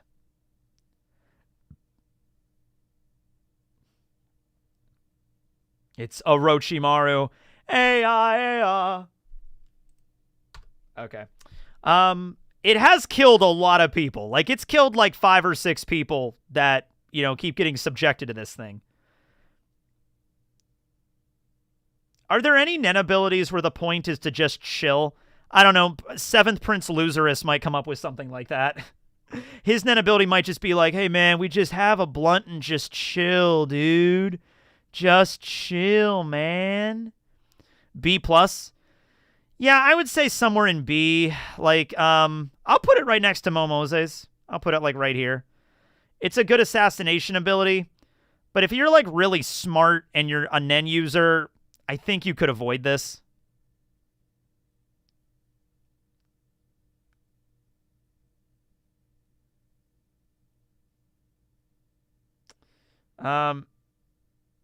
Biscuit summoned a little spa angel. That's right, yeah. She did. Yeah, I guess that is the chill ability. It just relaxes you. It's very relaxing. All right. Terabellum. Sweet Home. Sweet Home, Alabama. Okay, this is how it works. Pretty simple thing. Let's say you have a knife and you throw it at Terabellum. It hits him in the head. But let's say Terabellum is also holding something. He's holding, I think it has to be his left hand. It's either his left hand or right hand specifically. Let's say he's holding a bottle of iced tea. When the knife hits his head, the damage is redirected to whatever he's holding, so the knife literally will pop out of the cup or the bottle or the can or whatever he does. So he won't receive the damage. The damage is transferred somewhere else. Alternatively, as you can see in this scene here, there's a guy that got stabbed by Nobunaga. Terabellum held onto the guy, took the damage into himself, and he got stabbed in the arm instead. Because it's like a chain action thing. So if somebody that he's touching with his right hand gets hit, damage transfers to him. And if he's holding something with his left hand, the damage would chain to that thing. In this instance, he was not holding on to anything. Damage has to be holding on to something when the damage hits him. If he touches something right after, it doesn't work. Has to be while he gets hit. And so this actually does hit him in the arm. He does start bleeding from this. But if he was holding something else, it would have just transferred to that. Yeah.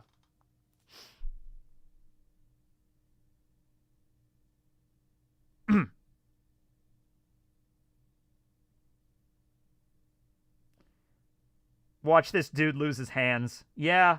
I mean, if he actually, yeah, if you cut off his hands, he loses the use of the ability, I guess. Well, he could also change the conditions for that. See, that's the thing with NEN. Like, NEN isn't like Quarks or whatever. Like, when, fucking, hold on, the Mafia guy in My Hero Academia, why am I blanking on that? Overhaul. Yeah, Overhaul.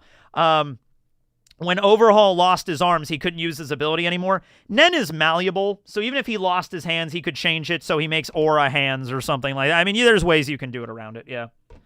Yeah. But anyway, it is very situational. He can get hurt, definitely. He's got to be very, very careful with the way the damage hits him. Yeah. He's a member of Contagion, too. He got his ability from Marina. I don't know if it works on just touching the ground, or he can't just transfer it to his clothing. Like, maybe it works if he touches the ground, but I think it has to be maybe it's limited to an object that he's touching with his right hand. I don't know. It has to be an object. Maybe not the ground doesn't count. I don't know. Yeah. Hi, from New Zealand. Hey, man. Hold something that reforms permanently. I mean, you could add to the ability for sure. But yeah, constant preparation. You'd have to be constantly holding something in your like left hand in order to make this work. It's not a bad power. But I'm going to say C. I'll put it top of C.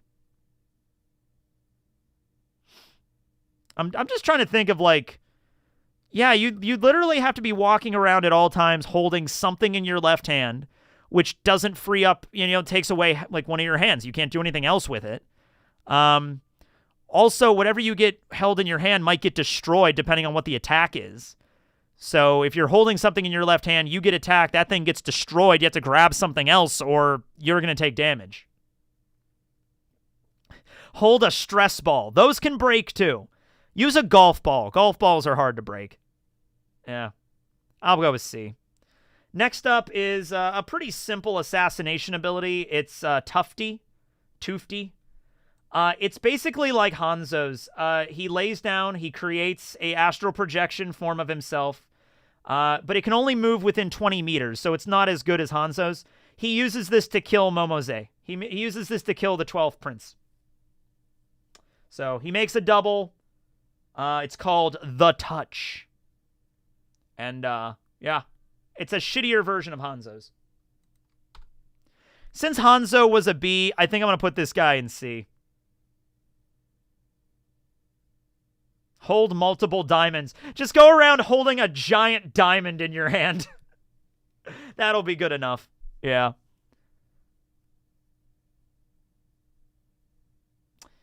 Yeah, you have to be standing within range of the person you want to kill.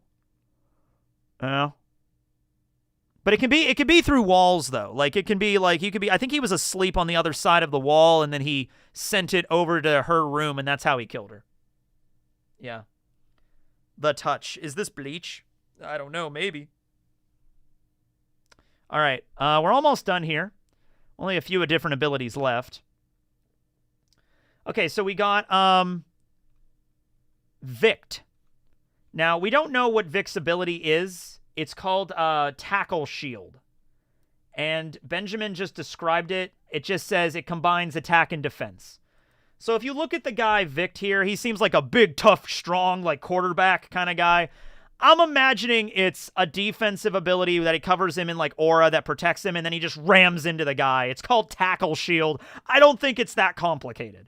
Benjamin will get this ability if Vict dies. I think he's still alive. I think he is. But yeah, he probably just rushes into somebody and hits them really hard. It's probably an enhancer, I would imagine. Does it say if he's an enhancer? No, not that one. No, it doesn't know, but I'm assuming enhancement. Reflect kind of ability. Yeah. Maybe shield absorbs and deflects the damage. It's called Tackle Shield, so I'm assuming he tackles as part of this. Yeah.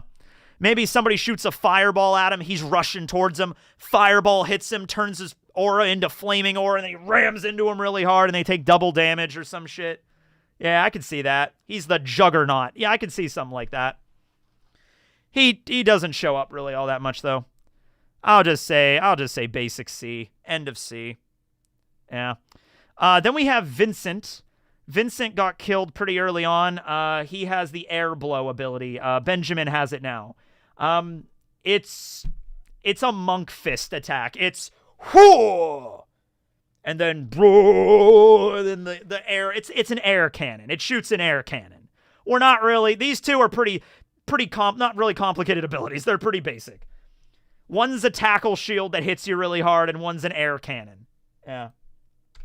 And Karapika just kind of like flipped him over. Yeah. Bill was able to block the bullets. He takes out a gun, fires at Bill. Bill blocks the bullets with his NEN. He knocks him down, puts him in like a choker hold. I'm going to say D. Benjamin has it. Maybe with Benjamin using it, because he's a way stronger dude, it would be powerful, but yeah. Yeah. The air palm. Yeah. Pion. Pion, we don't know. She's the rabbit, last member of the Zodiacs on here. She's like the MC of the Zodiacs. She's the one that like announces everything at the hall and it's like, hello and welcome to the Hunter Association. Welcome to the convention or whatever. Right? So yeah, she's dressed like a bunny girl. I don't know if that is relevant to her ability, but she's a bunny girl. And yeah, Hisoka found her the weakest between... Well, just between Ginta, Kanzai, and her, she was the weakest. She was like... But her ability was still in the high 70s, I think. And any other hunter that was there was like 10, 15, 22. Pion was in the 70s. She was still pretty high up. Bunny girl with a cell phone. That's her power. Yeah, Benjamin with the power would basically be Neji.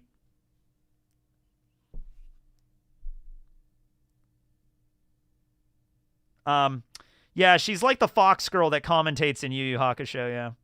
But we have no idea what her power is, but yeah. Next question. Okay. Yeah, this guy. Okay, get ready for this one. This one has the potential to be very broken, if not hacks. Here we go. All right, here we go. This guy's name is Yoko Tani. He is the guard for the Heiyu family. All right. Wait, no. Jiyu. Yeah, Jiyu. Wait, no. No. Heiyu. It's the Heiyu family. It's the part with Marina, so it's Heiyu. All right. I'm just going to read it verbatim, okay? A defensive ability only usable in the hideout where Marina is present. If activated, it's activated when Yoko Tani introduces himself to an unlawful intruder. The conjured guards are created, and they cannot harm the target, but the target attacks also have no effect on them. The more serious the crime committed, the more elite the guards are created. So he makes a group of NEN puppets that attack the intruders, grab them, confiscate any weapons, and throw them forcibly out of the hideout. NEN attacks do not work on them. You can't outrun them. They will find you. They will grab you. They don't hurt you, but they grab you. They restrain you. And they kick you out. Nobunaga took his sword and slashed one in the face. Didn't do shit. It's just like APR from Knuckles' ability, where you can hit it all you want and they don't get hurt. It's like that. Yeah, it is indestructible. I don't remember any of this. It was in the last batch of chapters. Like the 490s it was in. It was like the last... I think it actually might have been the last chapter or two that came out was this is in it. Yeah. Yeah. Now, it only works if they're in the hideout. He's the guard of the hideout, so his ability works to kick out intruders. So it only works in the hideout, but he's a bodyguard. He's one of the best. Dodge them and kill him. He's lucky that guy saved him. You can kill him, but once he activates the ability, he makes a lot of these things rushing at you. It's hard to get past them. Because they have these balls on their arms that like stick to things. Like they like grabbed Nobunaga's katana right out of him. Like that's a pretty powerful ability. Nobunaga is a strong dude, and they were able to steal his katana from him. I mean, that's pretty powerful that they could do that. Yeah. Dodge them. They're coming at you. They're fast. There's like 12 of them. You can't outrun them. They're gonna come at you and grab you and kick you out. Like, you could dodge them for a little bit, like, you can run away, but the hideout isn't very big. You have to be in the hideout for this to even activate. The hideout is tiny. You can run into maybe a broom closet and hide like Henry did, but that's it. They're gonna find you. If you leave the confines of the hideout, I guess it doesn't work anymore. So I guess you could just leave. You get into the room by walking through a door, and you're like teleported in a room. There's a room that teleports you to the place. Yeah. It's only usable at the hideout, and Morina has to be in the hideout when it's activated. So if she's out doing other stuff, it doesn't work. It's basically an ability to protect her. Yeah.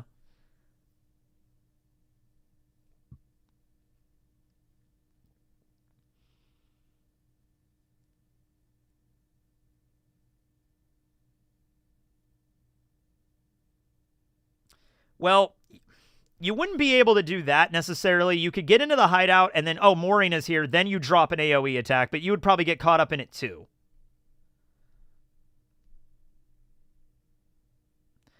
I'd say A. I think A is fair. It's possible that, I'm going to put it really high up here, actually. It's possible that we could maybe go to OP on that one, but it can only be in the confines of a particular, like, hideout. And he can't use it whenever. He can't just be walking around and use this to knock somebody away. Has to be in the hideout. So I'll do that. All right. 2 people left. We have Yushihoi. His ability is Stand By Me. Won't you stand by me? Stand by me. Can you attack from the outside? I'm pretty sure you can't because the hideout is, like, isolated in the ship. I don't think you could just walk outside the door and destroy it. I don't think it's that simple. So Stand By Me. It makes a little stinger ball insect thing.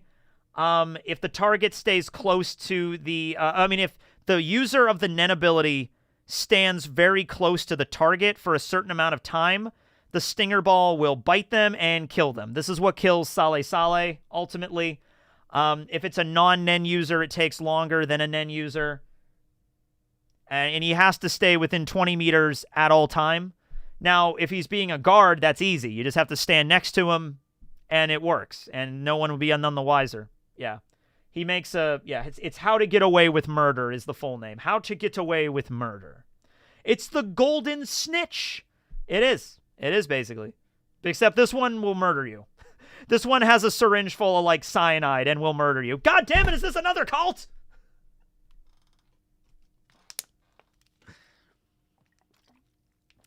Sale Sale was fat. Yeah, he was. He's also dead now. Yeah. I mean, stay close to your target for a certain amount of time and you instantly kill them. I mean, not instantly because you have to wait a while, but you will kill them. And no one will know it's you. So, can you see it with NEN? You can hear it buzzing around if you have NEN. So, it's a giveaway that somebody's using some kind of NEN ability here. Strong, but very inefficient. Seems to be the place we're going is B tier for that. I'll put it right next to Silent Majority. And we have the last one on the list here, which we made it to the end. We only did... That was about 3 hours. The first one was 4, so I was preparing for that. I ate before I did this one, too. Okay, last NEN user. Zakuro. Bloody Mary. Just like another Bloody Mary. Mariana Cross. Okay. Just like another Bloody Mary. Okay, Zakuro can manipulate his own blood at will, which has enough strength to restrain a weak NEN user and can cause him to pass out from slamming him to the ground. He can seemingly call his blood back and stop the bleeding immediately. He needs an open wound to fight with his ability, which is why he has the IV. The IV he carries is both practical and a condition. His blood droplets can take on a life of their own, even having their own eyes when used for searching. They appear to be regenerative, and they can reform after being squished. The blood droplets return to normal when the aura runs out after about 30 to 40 minutes. So he's carrying around an IV with him at all times on wheels. That's part of his condition, which makes the ability stronger. He cuts himself, blood comes out. He can use it as a whip. He can use it as a sword. He can use it as a net. He can use it to spy on people. It's a very versatile ability. I'm happy with putting this right next to Lynch because him and Lynch are partners. Him and A, I think, is pretty good here. Yeah. He's Vladimir.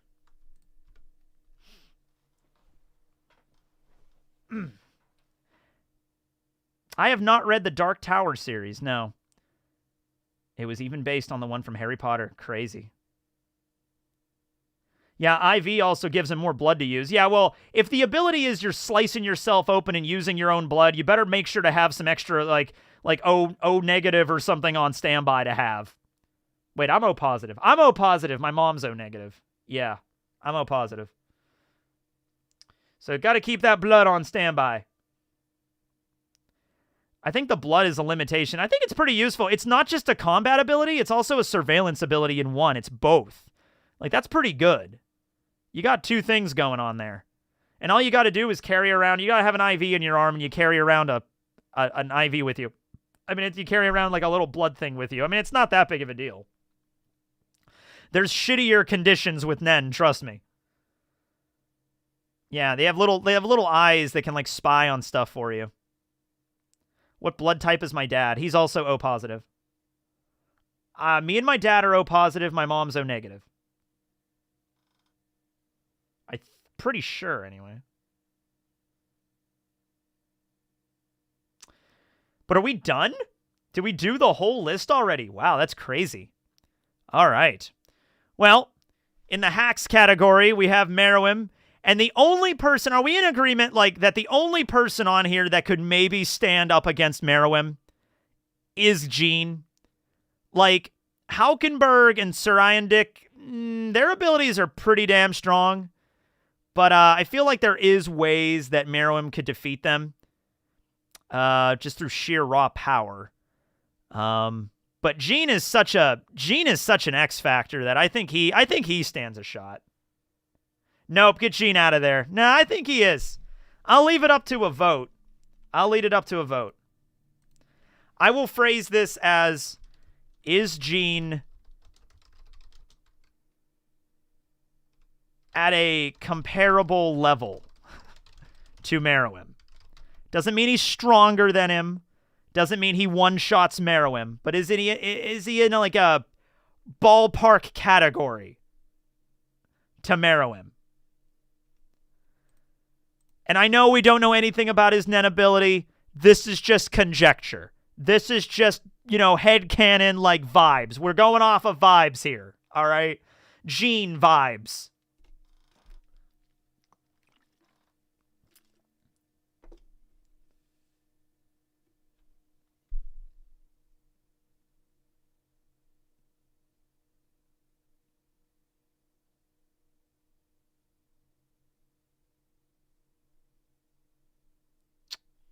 He does have a NEN ability. Meruem's ability is he eats people. Bitch, I eat people. He eats people. He gets all of their aura, adding it onto his own, gets all of their abilities. And he's freakishly strong, so he can kill a lot of people. Here's the thing. Meruem spent most of his time playing fucking Gungi with Komugi. He didn't have a lot of opportunities to go around and just, if he decided like, fuck this, I'm just going to go kill all the NEN users I could find. Give him a week, he is insanely strong. All right? He was too busy playing a fucking board game. He was too busy playing a board game with his girlfriend. And look where it got him. Nuked and dead.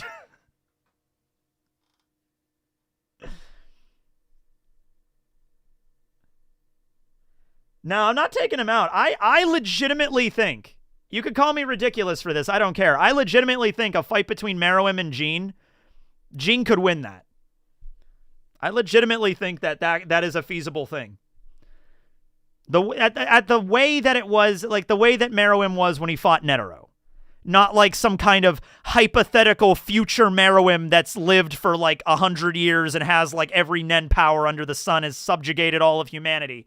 Not even 100 years, but like Meruem after like the selection ceremony, after he would have consumed everybody and blah, blah, blah, blah, blah, Even that would have been something. Yeah, I guess I forgot to put Beyond on here. We don't know anything about his power. Literally not even a guess at what Beyond's ability is.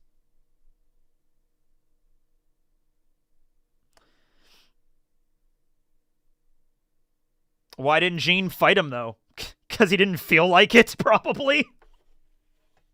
That's the thing. Like, you can't just say, like, well, Gene would have fought him if he was that strong. No, Gene's personality is pretty fucking eclectic. He just kind of does what he wants to do. He was probably on the other side of the world doing something when the ant shit happened, and he's like, oh, the ants? Oh, all right, I wasn't there. All right, whatever. Gene is not stronger than Netero. Let's be so for real right now. Nah, I mean, like, Netero was an old man. He himself mentioned, I'm not even, like, in the top 5 NEN users anymore. He was, when Netero was, like, in his prime, like 50s and 60s and 70s. For Netero, that was his prime. He was probably the strongest NEN user in the world. He isn't anymore. He admits that. All right? So somebody has to be, and I'm going to say Gene. If Gene is not one of the top 5 NEN users in the world, then I don't know what to even think about this universe anymore. He was not joking. He was not joking. I'm taking that at face value.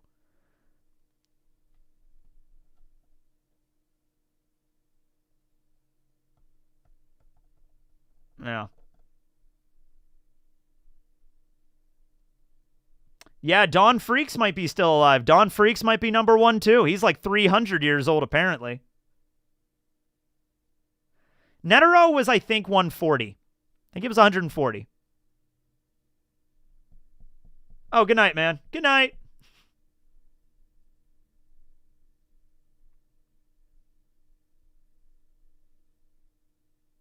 Yeah, Moral said, like, I think he's lying. I think it's left up for debate. You could think he was lying. I think he wasn't. I think he was being honest. Because Netero is not the kind of old man that is, like, very humble about stuff. I think, like, he's not that kind of character. Like, he's a pretty strong fucking guy. I don't think he's going to pretend to be like, oh, no, not little old me. I'm just a humble old man. No, it's like he knows. He knows. Beyond Netero is definitely top 3. I would say Beyond Netero is up there for sure. Gene is up there for sure. Beyond that, you can have your own assumptions. Maybe if Don Freaks is still alive. Well, he is still alive. We just don't know anything about him.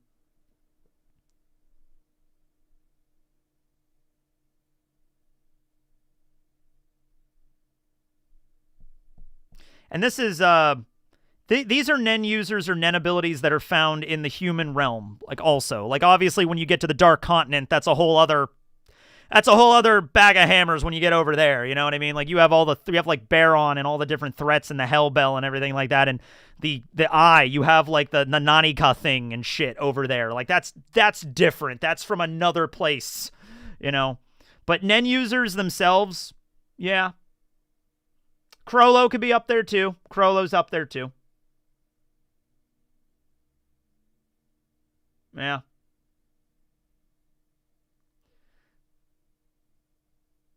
I think just from seeing what Gene was able to do. So Gene got hit one time by a NEN ability that Leorio made that was not really all that polished. Like, Leorio just came up with the ability. He was still working on it. Gene immediately figures out a way to use it for... he uses it like ground radar. He uses it as an ultrasound. And he uses it to fire energy blasts through a wall to knock out people on the other side. And he does this pretty much instantaneously. He's just like, oh, you could use it for this and this and this and this and this. That's pretty cool. And that's not even his NEN ability. He can just do that. That's just a default thing from his personality. He can just do that. Not even getting into his actual power yet.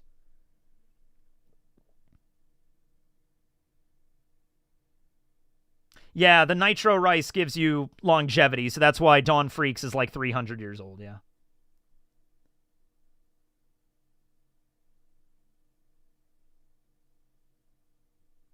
But anyway, yeah, that's a discussion for another day on who's the strongest NEN user in Hunter x Hunter. But, you know, we ranked all these characters today. I think this was a good stream, about 3 hours long. That's pretty good. Thanks to everybody for stopping by. That was a lot of fun. Probably not going to do a video tomorrow. Friday will be something. Saturday will probably be something. There's One Piece is on break this week, and I wanted to do this, and Hunter x Hunter's coming back soon, so I thought this was a good time to do this. But yeah, a lot of crazy, wacky powers, and maybe we can use this as a reminder when the chapters start coming back. Like, who is this character again? What do they do? What is this? That's why I did this today. So here we go. The only person that ended up in trash was Kacho. And her ability is not even bad. It's just that she turns into the sister that dies to comfort the other one. That's the only part of their ability. All right. I don't know when the Hunter x Hunter anime is coming back, but I'll tell you what, I think they have enough material to do one more season. Because Hunter x Hunter chapters are long chapters, and there's 60 of them that have yet to be adapted. I think you could come up with another season of the anime. Come on, Madhouse, do one more. You could do this. Anyway, all right. Well, that's that. Hope you guys all enjoyed. R.I.P. Chandler, I guess. And remember, Gene could take Meruem for sure. All right, later, everybody. Signing out. Bye. Laters.